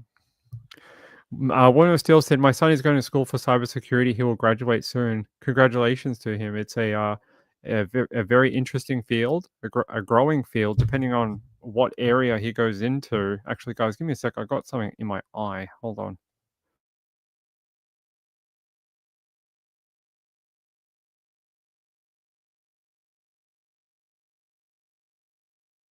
All right. Yeah, so it's a very interesting field, depending on what part he goes into. So you've got like cyber hygiene, hard threat versus online threats, vulnerability, white hat, black hat. You got all different things that you could go into. You could work as there's a bunch of different areas. So I don't know where he'd like to work, but you can ask him tomorrow. Okay. Ask Eric for me later on, and if he has it, just tell him to, if he's okay with it, just tell him to forward it to me, and I will credit him for it. I would appreciate it. All right. Who is this? Who is this? One of our friends from earlier? Retired Oren. Retired Oren says, she sent in a Ko-Fi, says, "Thanks for all you do. You work hard. You work so hard. I appreciate it, guys. I really do. It's a labor of love, I promise. The work I do for this channel and true crime, I do it because I love doing it. It's not because I'm here for money or fame or anything like that. I do it because I genuinely love the cases, and I want to see the right things done in the world. That's it. Woman of Steel says, "I don't know where he's going to end up, but he's very excited." Okay. Let me know. Let me know. If he needs any help, let me know. I can probably help you. I have, different contacts and things like that within that world. Don't know if I have that many in America, but I could reach out.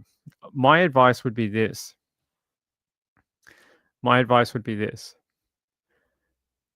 Get into a big multinational, something like Cisco. We have family that works for Cisco, and they pay through the roof. The pay is insane, like crazy money. Like, just you couldn't even dream of it.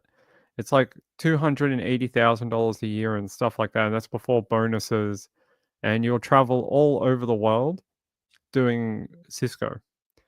I would say it's a good career path if he can get into it. If he's doing cybersecurity, he would have already done his CCNA, because you need to do CCNA or CCIE to be able to qualify as a cybersecurity analyst. So if he's done that already, I would look at applying through Cisco for any type of entry level role and working his way up. I promise, work there for like 5 years. You will have more money than you'll know what to do with, and then you can choose where you want to go in your career after. You could go into private, you could do whatever, but you'll build such a great monetary foundation for yourself that you'll have freedom in your life. If I could go back and do it all over again, I would do the same thing. I would go to Cisco in my 20s. I would work my ass off until I was like 28, 29, and then I would leave and keep all my money. We know people that work at Cisco that have earned buttloads of money. They earn stupid money for what they do. I promise you, like stupid amounts of money. Like it's like it's not even something you could quantify. It's crazy. I've never seen people that get paid like this for what they do. Like, I'm not going to say his name. All I'm going to say is Junior, and he earns stupid amounts of money for what he does, and he does fuck all. He earns crazy amounts of money, and I know not everything's about cash or whatever, but when you're young, it's better to get your foundation under you, and then you can choose what your passions are. So if you can do both at the same time, great. But if not, find that job, earn that money, buy property, then choose where your passions lie, and then move on to that. But that would be my advice. But yeah, I promise, like, they work down here.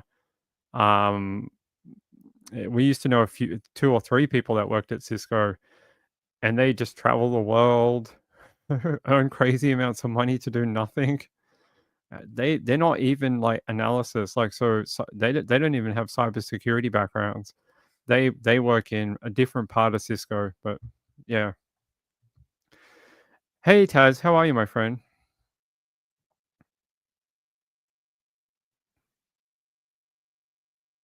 Oh, can someone get me that information, Taz? If you know where that is located, give it to me so I can have a look. But was it no? So was the search warrant like retroactive? So did they get it in the future and then went backwards? That's where you may have a problem too, because you can't retroactively apply if you've already violated. So I'd like to know whether that was done at the same time or in like later on. We'll have to look at that. Good to see you, buddy. Hope you're doing well. I don't think it's that reassuring. I'd want to know the details on that. So yeah, if they ruled against it and said that they violated that, even if you had that search warrant, but you got it any time after, it may be null and void from that point. So you can't go back even retroactively. So I'd want to know how that works.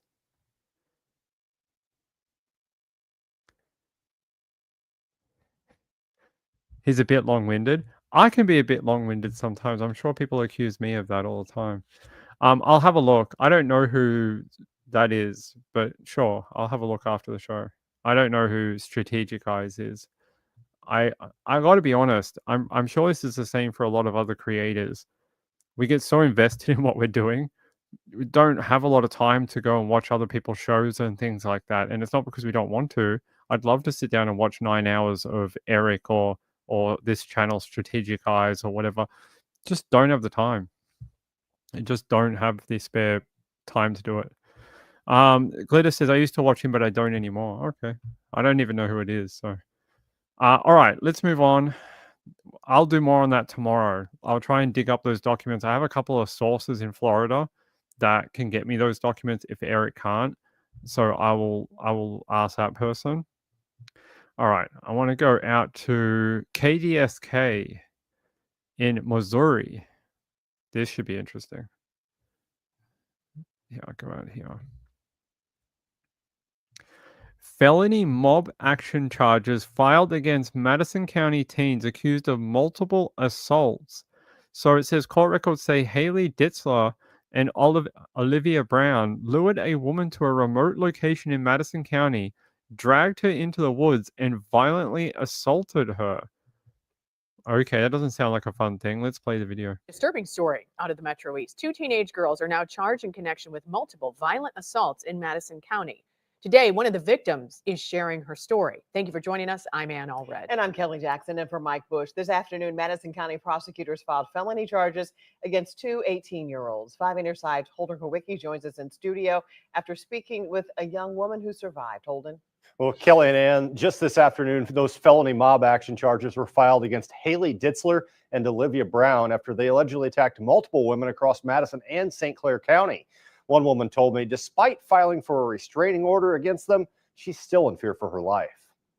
Friday night, Evelyn Barents was hanging out with some friends along Chain of Rocks Road when she says she saw people sneaking up behind her car. And I saw a whole bunch of boys with ski masks on. I saw Olivia and Haley, and I just drove away. The next day, Barents says Haley Ditzler and Olivia Brown, who she was once friends with, invited her to a home in Caseyville, telling her they wanted to apologize. They both just started beating me. And they lured her there and had a camera set up so that they could videotape them both assaulting her. Haley covered my mouth like this from behind me and was telling me that if I screamed, she would end my life right there. According to court documents out of Madison County, just one day prior, Ditzler and Brown used a similar tactic to attack another woman. These girls are dangerous. Though it's unclear what injuries the woman suffered, Barents shot this video showing her wounds after she was assaulted. My whole head has bumps everywhere.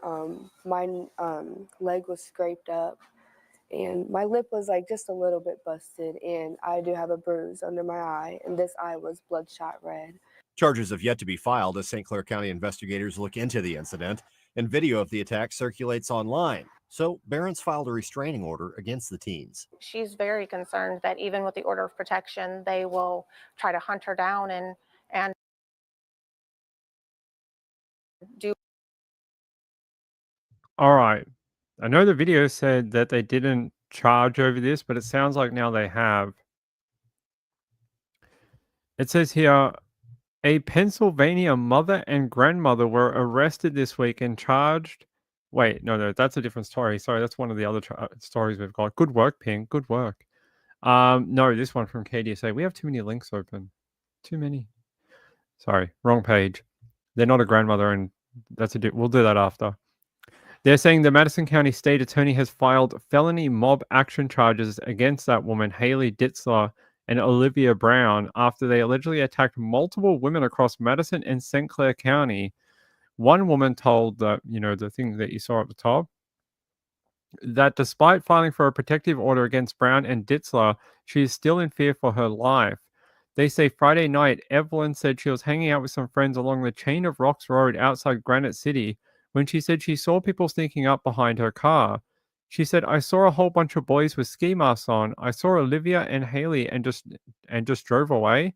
The next day, she said, Ditzler and Brown, who they were once friends with, invited her to a home in Caseyville and told her they wanted to apologize. Then they both started attacking her. They lured her there and had a camera set up so they could videotape them both assaulting her.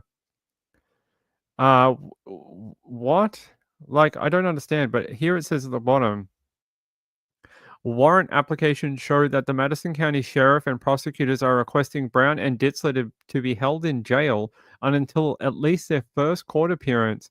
However, it's unclear if the teens are currently in custody. If your teenagers are doing this to other people, like other youth or other teenagers, to me, who that falls on is you as a parent. It's you. Like, what are you doing? They're your children. Remember that. Too much nowadays, people are just like, oh, I can't control them. Oh, they're almost grown. No, they're not. They're not 18. They're not 21. They're still children. They are your children. And if you see this kind of crap, then you are just as complicit as they are in their crimes. It's ridiculous. And this girl, man, I no wonder she feels so scared, that because it probably feels like no one cares and no one's actually trying to protect the victim here. She's very brave for speaking up and doing that video. It's ridiculous to be like, oh, I can't do anything. They're teenagers. No, like, come on. Got to stop that. Got to stop giving people excuses, especially when they're walking around with ski masks on, trying to abduct her at a different location, and then inviting her over for an apology to someone's home. I doubt at 16 or 15 or whatever they are that they own property in the area. So whose property did they invite them to? And who, like, a crime occurred on your property. So whose property was it in Caseyville? Who owned that house? Is it one of the parents? There you go. You're just as complicit.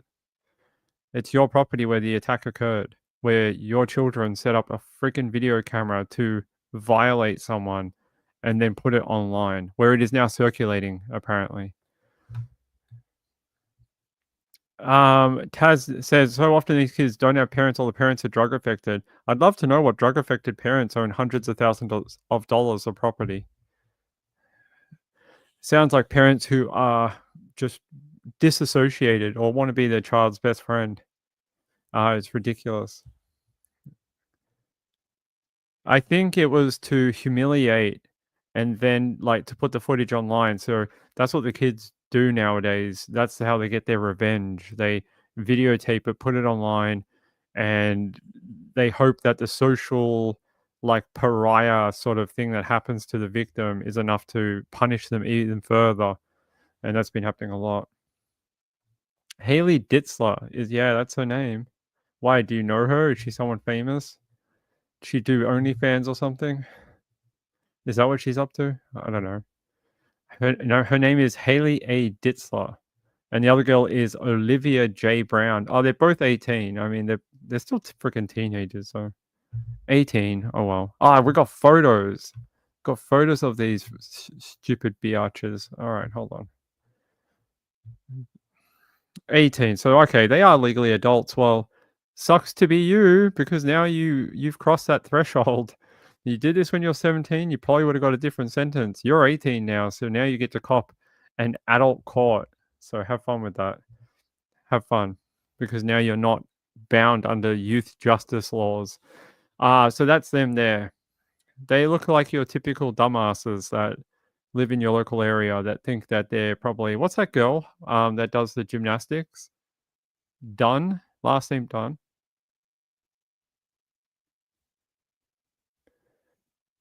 You hear that? Sorry, something weird outside. What's her name? Something Dunn. She does the Olympics. Not the Olympics. She does gymnastics. That's sort of what that girl looks like she is trying to be. Obviously the parents are completely uninvolved. I don't know, maybe they live at a college. I get it, but yeah, parents are disassociated. They look like the same girl. A little bit. A little bit. They sort of look like they take the same sort of visual, even though they're very different, but they just, yeah, sort of look like clones of each other. What does Law and Crime have to say about it? Mob action. I don't know if I've ever heard of that charge outside of like a riot or something. Stomach, I swear to God, we can have pizza after we get off the show. Shush. Haley A. Ditzler and Olivia J. Brown were both arrested for the alleged assaults on Wednesday. Court documents say the charge is filed when a defendant engages in knowingly use of force or violence disturbing the peace by two or more persons acting together and without the authority of law. That's a weird charge to do them with. Why not just do them with assault? That's a very strange charge. Is that a higher level charge? What is it called? Mob action. It's a really weird charge. It's only okay, it's a felony, but it's a class 4 felony. So it's a pretty low charge. If you could have done them with like felony assault, which is like category 2, right? So I find that interesting. That's not funny. Although I don't feel bad about the OnlyFans joke anymore because they're not underage. Jojo said they have very different ideas about this photo shoot. One seems proud, the other not so happy today. That looks like a legal. That looks like the cop shop. That looks like at the the PD. That looks like their mugshots. That's what you get if you bully people. You'll end up in jail because apparently growing up you never learnt your lesson about bullying people. You finally ticked over from juvenile to adult and decided to do it again, and now you have to face the consequences as a legal adult in a court of law. So have fun with that. Have fun starting your life in society with a friggin' charge for a felony. I'm sure Hooters will take you later on. I'm sure they will. Glitter says these girls do look like the same girl. Well, sort of. This girl's got a different kind of facial structure, especially around the chin. This girl's got a smaller face with a different chin way, the way the chin is. A little bit different. Jojo says yes, but only one understood it wasn't a photo shoot. Kaliza said, I hope they don't just have a fine, they need some kind of punishment. 100 hours community service working like on the side of the road, picking up rubbish.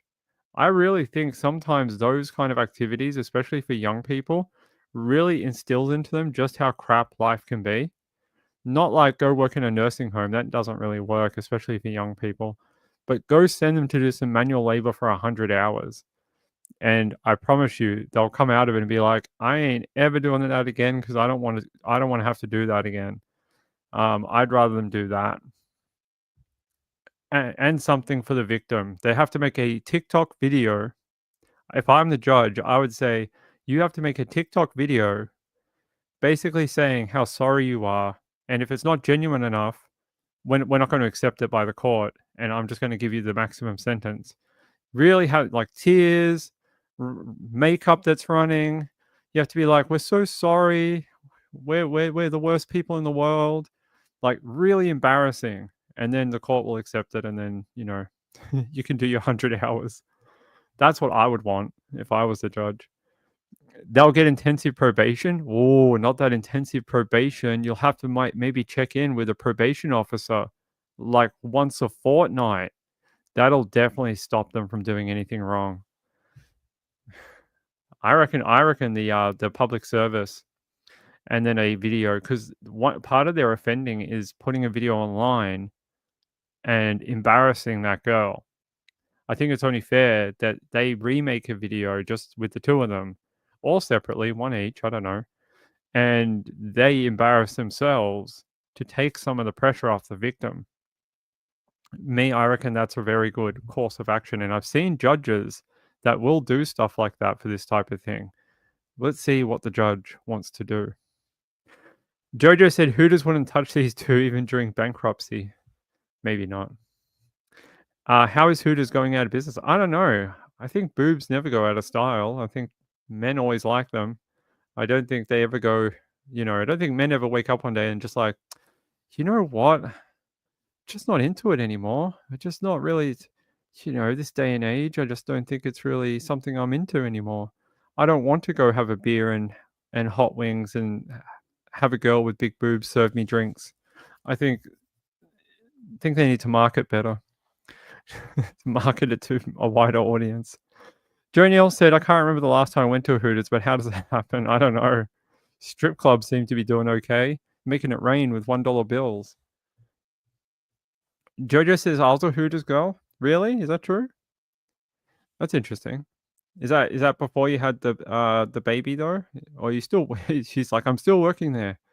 Glitter says it doesn't say how much bond. It says they have a pretrial hearing May 16 at 9 a.m. It's a while away. 16th. Hold on. It's like 3 weeks away. It's ages away for a trial. Not a trial, a first hearing. I'll keep an eye on it. I'll keep an eye on this one with these two funny looking gremlins. These could be your future girlfriends, young men. Young men, these could be your future girlfriends. Is this what you want? They should do like a PSA sometimes. Half attractive girls who might be a 5 out of 10 can be very dangerous to society. They might get a charge of mob action. They are definitely 5s. They aren't close to a 10. Jojo says this is true a long time ago. Oh, okay. We may have to have a special episode of this channel where we delve into Jojo's past. Oh boy. All right. Hey, it's Friday here. It's a little relaxed tonight, okay? It's a little relaxed. All right. Shush. Yeah, all right. That's not the one I want though.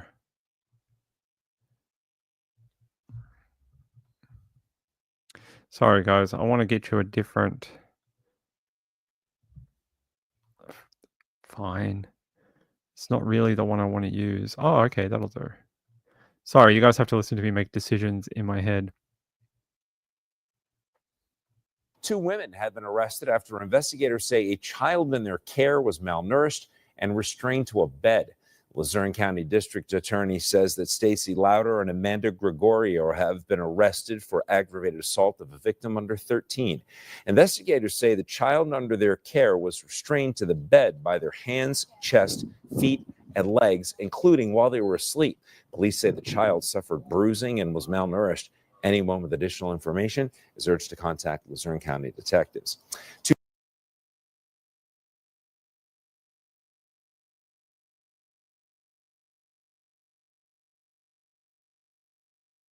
I want to ask, what was with that friggin' what was with that mugshot? What was with that mugshot? That mugshot was very, very strange. Did anyone see that? Can we go back to it? Anthony Albanese. I don't want to watch Anthony Albanese. Ain't no one want any of that. After Yeah, let's go here. What's with the mugshot?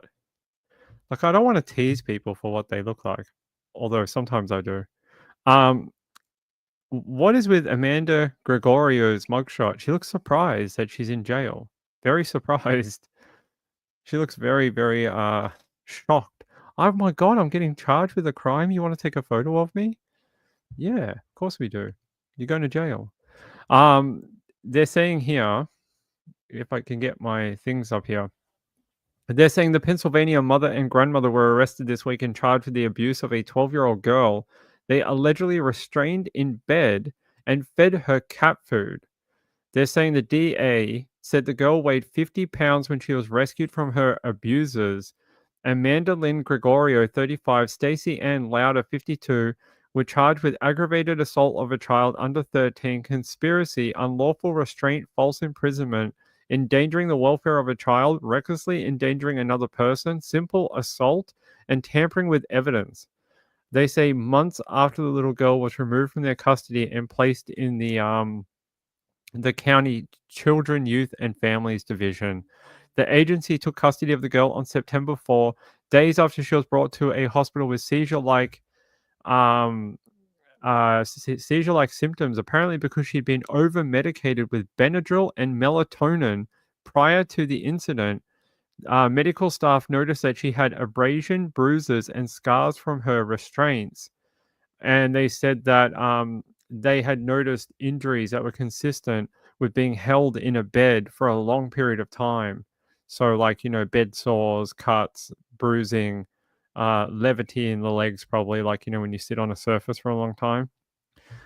Really, really sad. Yeah, this bitch needs like a stun gun to the head. This one looks like she's shocked that she got arrested. Don't be smirking at no camera. You just abused a child. Don't be smirking. We will get the stun gun. Like, we can do it. Like, if I was a sheriff, I'd be like, we could do it. We can turn the cameras off. we can get charged. We've done it before. We've been charged with abuse of inmates once before. We can do it again. I hate when they smirk in the mugshots. It's like, what are you smirking about? It's like, do you think it's funny that you abused a child? Do you think it's funny that now you're going to have to go to... Look how many... Did you see how many charges they're on? I've never seen so many in one investigation. Here, I'm going to put them in the chat. This is for both of them. They both got the same set of charges.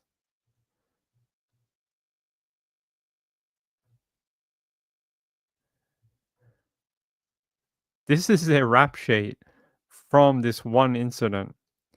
Like, it's just like it's like a word salad. It's a word salad. I know, like, I can't stand when they smirk in mugshots. I'm just like, look sad or something. Look sad that you're caught. Do something. Stacey Lauder, I hope you are proud of yourself. You now made it onto the internet in Australia. You have a guy in Melbourne, Australia, talking about how much of a crap person you are. Congratulations, golf cap. Yay. Good work, Stacey. Good work. The child was aged under 13. It doesn't give us an age. It just says that they've been charged with abuse of a child under the age of 13. But it doesn't actually say. Was it 12, was it? In the report I have here, it doesn't say. It just says the girl was under the age of 13. Oh, hell, yeah, no, it just says, yeah, my one says under the age of 13. Maybe the one on the one that you guys are on, which is this one. What does it say? Yeah. 2 women have been arrested after investigators say a child in their care was malnourished and restrained to a bed. Detectives stated that while under the custody of Lauder and Gregorio, the child was restrained to their bed by their hands, chest, feet, and legs, including while they slept. The victim suffered bruising and was malnourished to 50 pounds, which was stated to be a 1/100th of a percentile for a healthy child of that age. You're lucky. These two are lucky that that child did not die. How many stories have we read recently where a child has been treated like this and died? It's happened. I think I get at least one a week. At least one a week. They are very lucky that that child, because they'd be looking at murder charges. The fact that that child is now in a healthy place, I'm very happy that she is.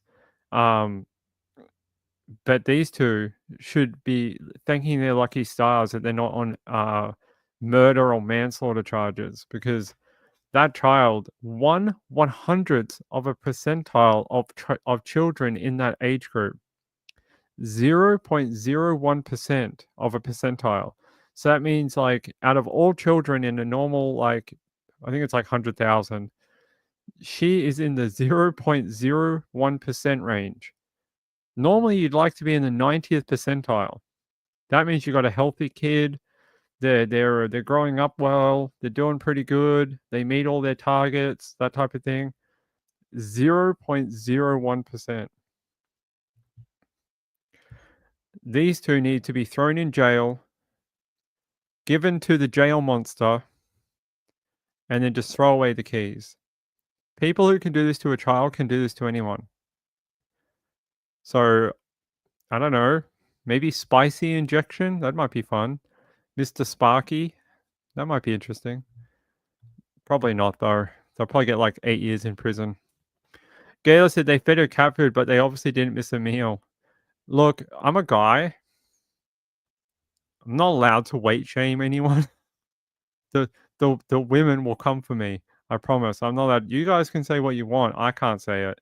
I can't say things like that. The feminists will come for me, and I'll be in a documentary about Me Too or something, and then I don't know, things will happen, and then I won't be allowed to go to court on Monday or something.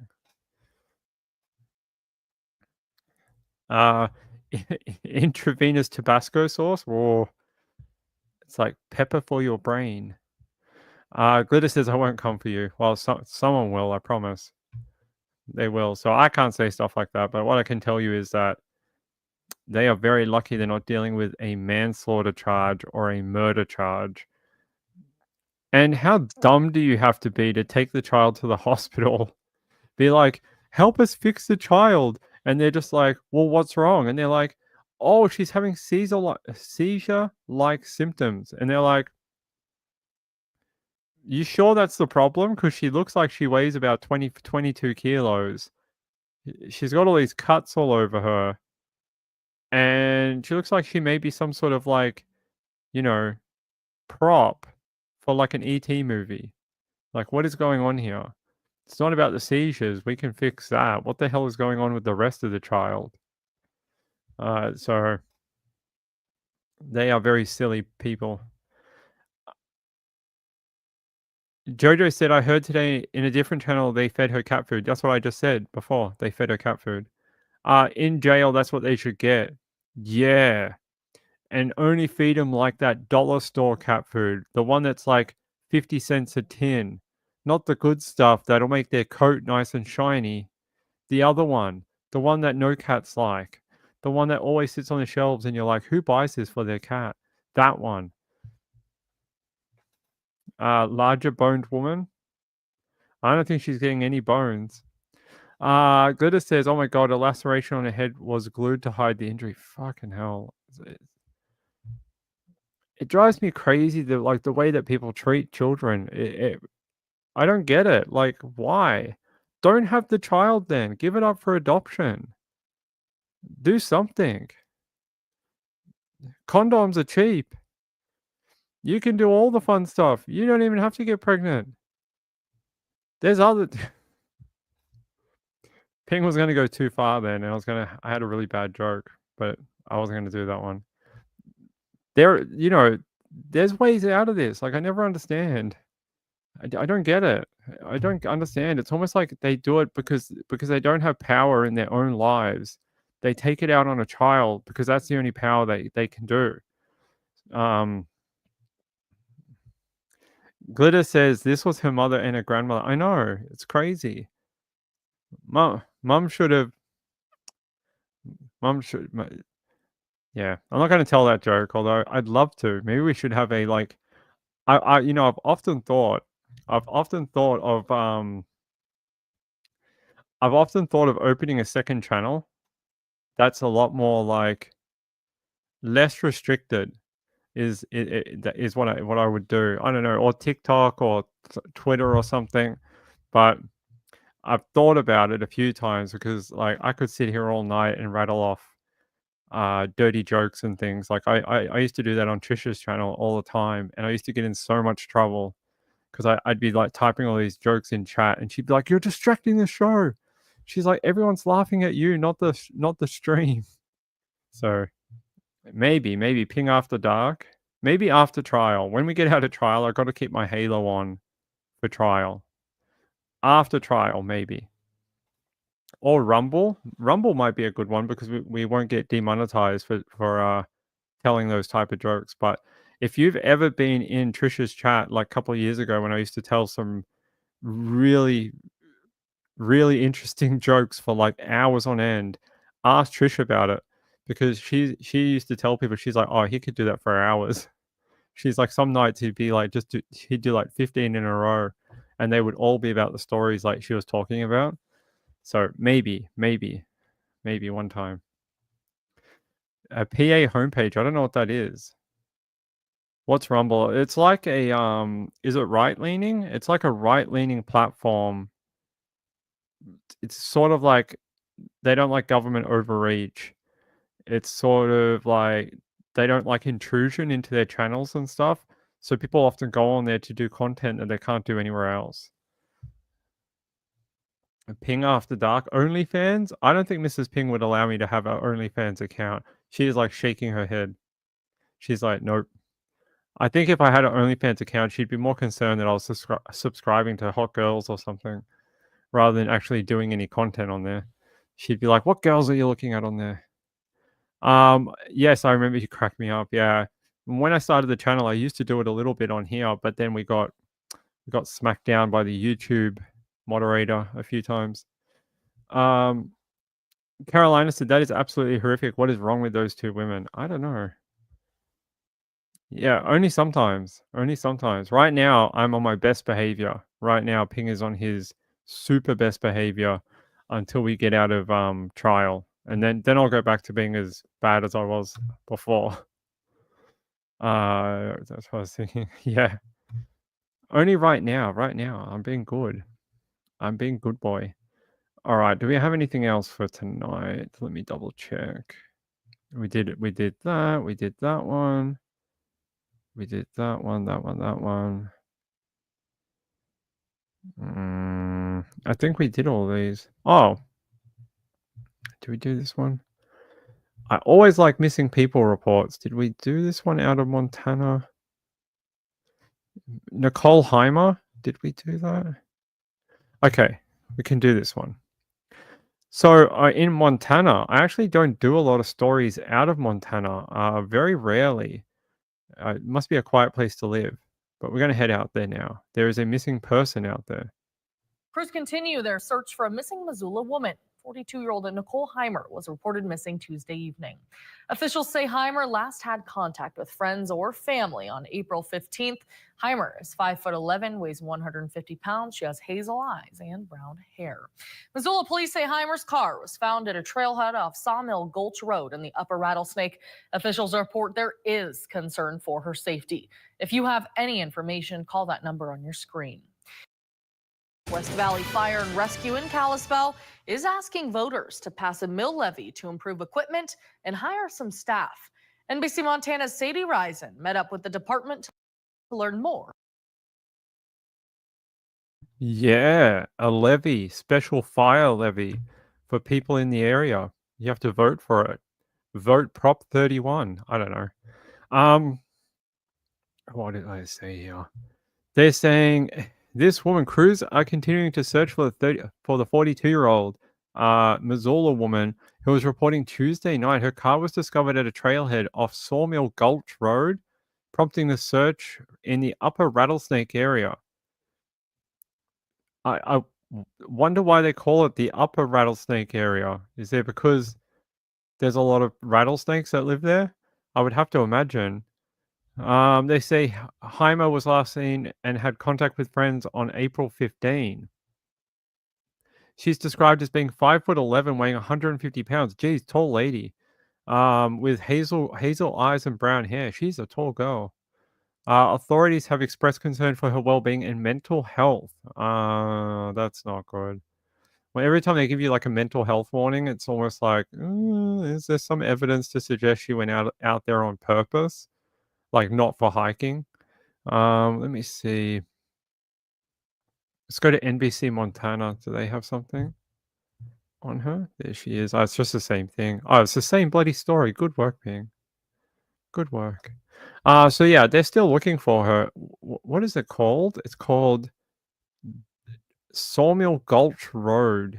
Okay, in the upper Rattlesnake area. All right, let's go look at rattlesnakes. So this is Lower Gulch Trail Road.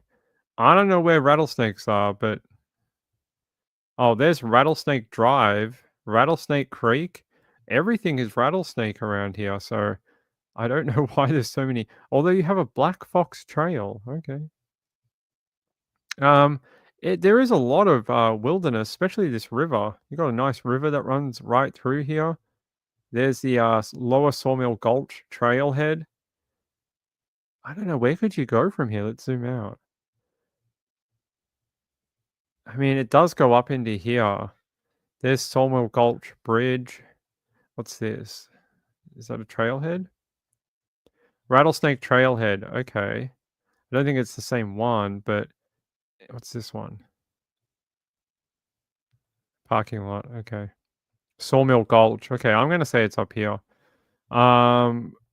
It just looks like very mountainous area. There's not a lot when you get further out. It's just Montana, the land of green areas and giant tornadoes. Yeah, there's like nothing out here, like a giant gully and much land to be walking on. It's not a good place. I don't think it's a great place to be hiding or missing in. I'm trying to see if there's any other kind of markers out here. A lot of trails, but other than that, there's not a lot out here. I would be very concerned if they can't find her. It's not that densely populated or densely sort of tree growth. It's concerning, very concerning. Yeah, I think that's the sort of thing they're going on.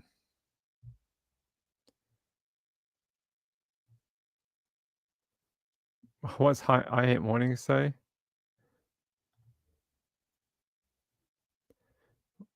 What? Oh, a cat killer? I didn't see that one. Let's see. Lots of rattlesnakes. It must be a lot of rattlesnakes. I don't really know too much more about the area, to be honest, but it does seem to be just a lot of wilderness. Like, there's a sawmill trailhead up here too. I mean, it is quite heavily wooded in some places, and then in other places it's not. So it's obviously kept pretty cut back because of fires. And then you got these giant open plains too, like these big open areas right here.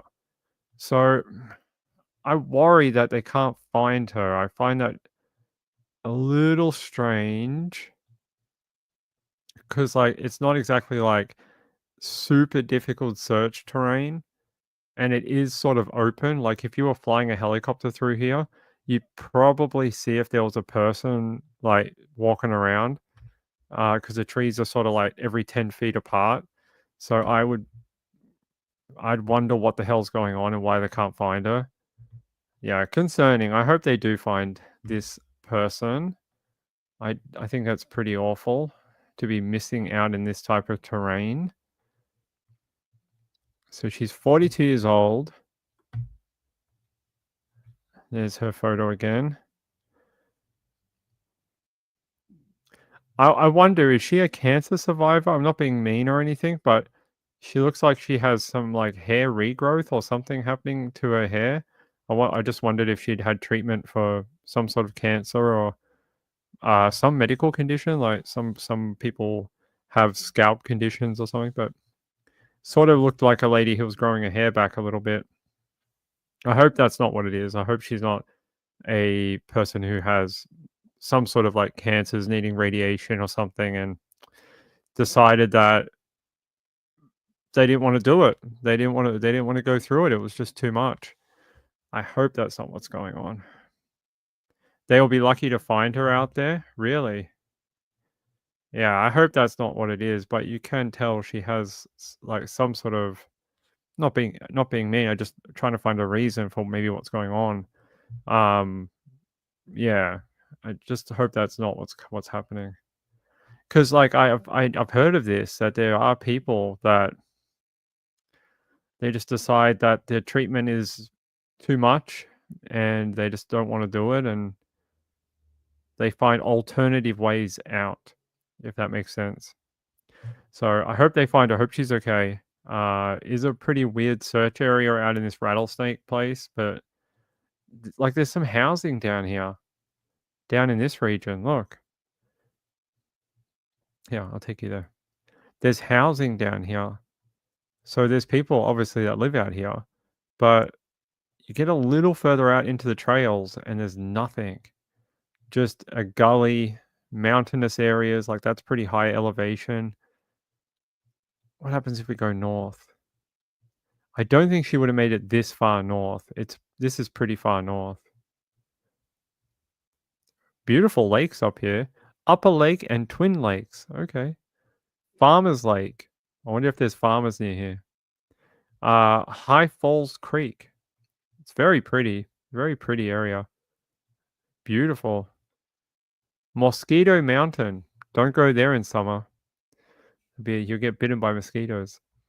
I always just take names of places as a warning. If they call it mosquito place, it's probably got a lot of mosquitoes. They call it rattlesnake, there's probably a bunch of rattlesnakes that live there. Yeah, no, it's all hiking. So the further you get up north, it looks like most of it's trail. So no like paved roads or anything like that. So if we go back, we'll find out whether there's a little town up here, Snowball. And this is the road here, 0.6 road. Looks like some industry up here. But on the side where they said that she was on, if we go back, it's down here. Where does the road end? So Rattlesnake Drive goes up through here. Rattlesnake Trail. Where is it? Goes all the way up here. Does a bit of a weird loop up here for some reason. And keeps going north. So you can get up. You can get pretty far north. Where does that lead to? Let's have a look. Oh, it goes all the way. It leads to the lake. So you can go all the way through that trailhead, get onto this other one called Wrangle Creek Trail. You can cross, so this must be Rattlesnake. And you get onto the Wrangle Creek. And then you can go all the way through here, but I don't know how big that trail is and whether you could actually take a vehicle. But it leads to the river. It leads to Little Lake. So if you keep going up Rattlesnake, you end up at the big lake up further north. Yeah. All right.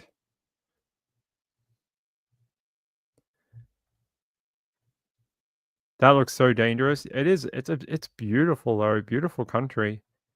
Beautiful countryside. Very picturesque. Like very pretty. Can't say I've ever been here. Can't say I've ever been up into the mountains of Montana. But if you go south though, so she's from Missoula. Missoula's right here. And it's like a town. Like you got like a museum place and like bars and cafes and a place called Grizzly Liquor. Does that lady own it? That lady called Grizzly that does the true crime? I wouldn't suspect that she owns a liquor store, but who knows? Who knows what she's investing her YouTube money into? But yeah, as you get sort of further north out of the city and out, like the Westview Park seems to be one of the more northern suburbs. You start getting north and it just gets very, very mountainous. The little red dot here is where it directed me to the trailhead. So I think Rattlesnake Trailhead right here. I don't know. I don't know where you would go from here, really. There's nowhere to go. You can go up the trail, or you can head back to town. That's basically it. But it does get very mountainous, like elevation. The further you go up, the more elevation you go up. So I don't think she was rock climbing or anything. Those are places where people hike in the camp and fish. Okay. Missoula is a good size. I can't say I know much about the town, but it looks like a pretty good city. It has like an art gallery and things to do, and doesn't look like a country town. You wait till we get out to Morwell. You think this is a country town? You wait till we get out to Morwell. Morwell literally has like it has like a decent amount of shops and stuff, but you sort of move outside of the main street, is like nothing. Like there's housing and that's it. It's not a very big big place. Rachel said 4 hours from me. Okay, keep an eye out. If you're in the sort of the area and you hear more about this woman and I don't seem to pick it up, please let me know. I'd like to know what happened to her. So that was 3 hours ago. They're saying the search continues for her. That was only a few hours ago. Let's see if I can put that on. For a missing Missoula woman, 42-year-old Nicole. Ah, that didn't work. Good work. Crews continue their search for a missing Missoula woman. 42-year-old Nicole Heimer was reported missing Tuesday evening. Officials say Heimer last had contact with friends or family on April 15th. Heimer is 5'11", weighs 150 pounds. She has hazel eyes and brown hair. Missoula police say Heimer's car was found at a trailhead off Sawmill Gulch Road in the Upper Rattlesnake. Officials report there is concern for her safety. If you have any information, call that number. Yeah, there's some stuff, especially with the language they're using to describe her being missing. There's something they're not telling people. I don't know what it is, whether it's personal or I don't know, something they were told, but I just, you know, you pick up these languages from people. All right.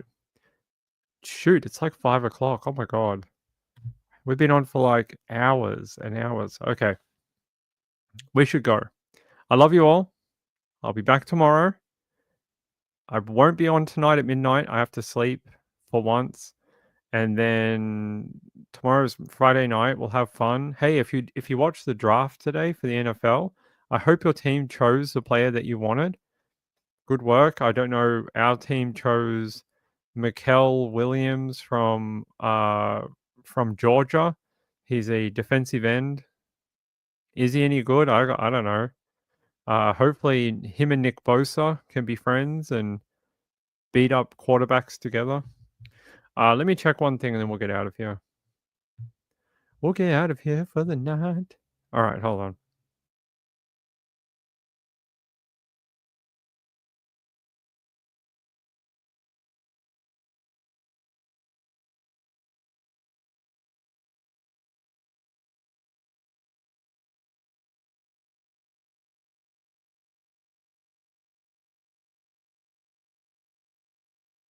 All right. Hey, you guys have been more than kind, more than generous, and just very sweet people. Retired RN says, haven't caught a live in a while. Was it Retired RN or... There's two, and they always confuse me, and I always want to make sure it's the right one. Yeah, Retired RN. Retired RN says, haven't caught a show in a while. Thanks for all you do. Oh, that's Cakespoo. Wait, what? Oh, okay. Okay, I got it. I'm still looking, like, I'll do two things. I'm still looking for my friend Vicky K. I hope Vicky's okay. I'm a little worried. I keep getting her like membership every month, but I haven't heard from her in like 3.5 months, and I am worried if she's sick or not well. I'd want to cancel her membership. I don't want like her family thinking like, why is she paying this YouTuber money every month or something? I don't want that to be a situation. I hope she's okay. I hope she's doing okay. I hope she's just busy, living her life, doing whatever she wants to do. But yeah, thank you to my friend Retired RN. I really appreciate it. That helps out a lot. My friend Cakesboo, that message said, haven't caught a live in a while. Thanks for all you do. Cakesboo. Thank you, my friend. That's okay. Hey, I get it. People come and go. It's just sort of how things work. I get it. Life gets busy. There's cases you don't really care about. Like, I get it. But it's nice when I see my friends come back, like Cakesburg, Shell Huffman, a bunch of people who sort of float in and out. That really makes my day. So I appreciate it. I will be back tomorrow for more true crime and more funny jokes. Maybe tomorrow. Maybe tomorrow. That's all right. Hey, people get busy. I'm busy. Do you know I'm busy too? That's why I never watch anyone's shows, because I'm always busy. So I get it. Glitter says we always come back. That's right. I see people, they float in and out. They're here for a few months. They come back later. They then disappear again. It's all good. Life happens. You get a little older and you're just like, wait, where did 9 months go? I love you all. Good night. Have a great Friday tomorrow for all of you. I'm going to have a great Saturday, so I'll do that. You have a great Friday for me, okay? Bye.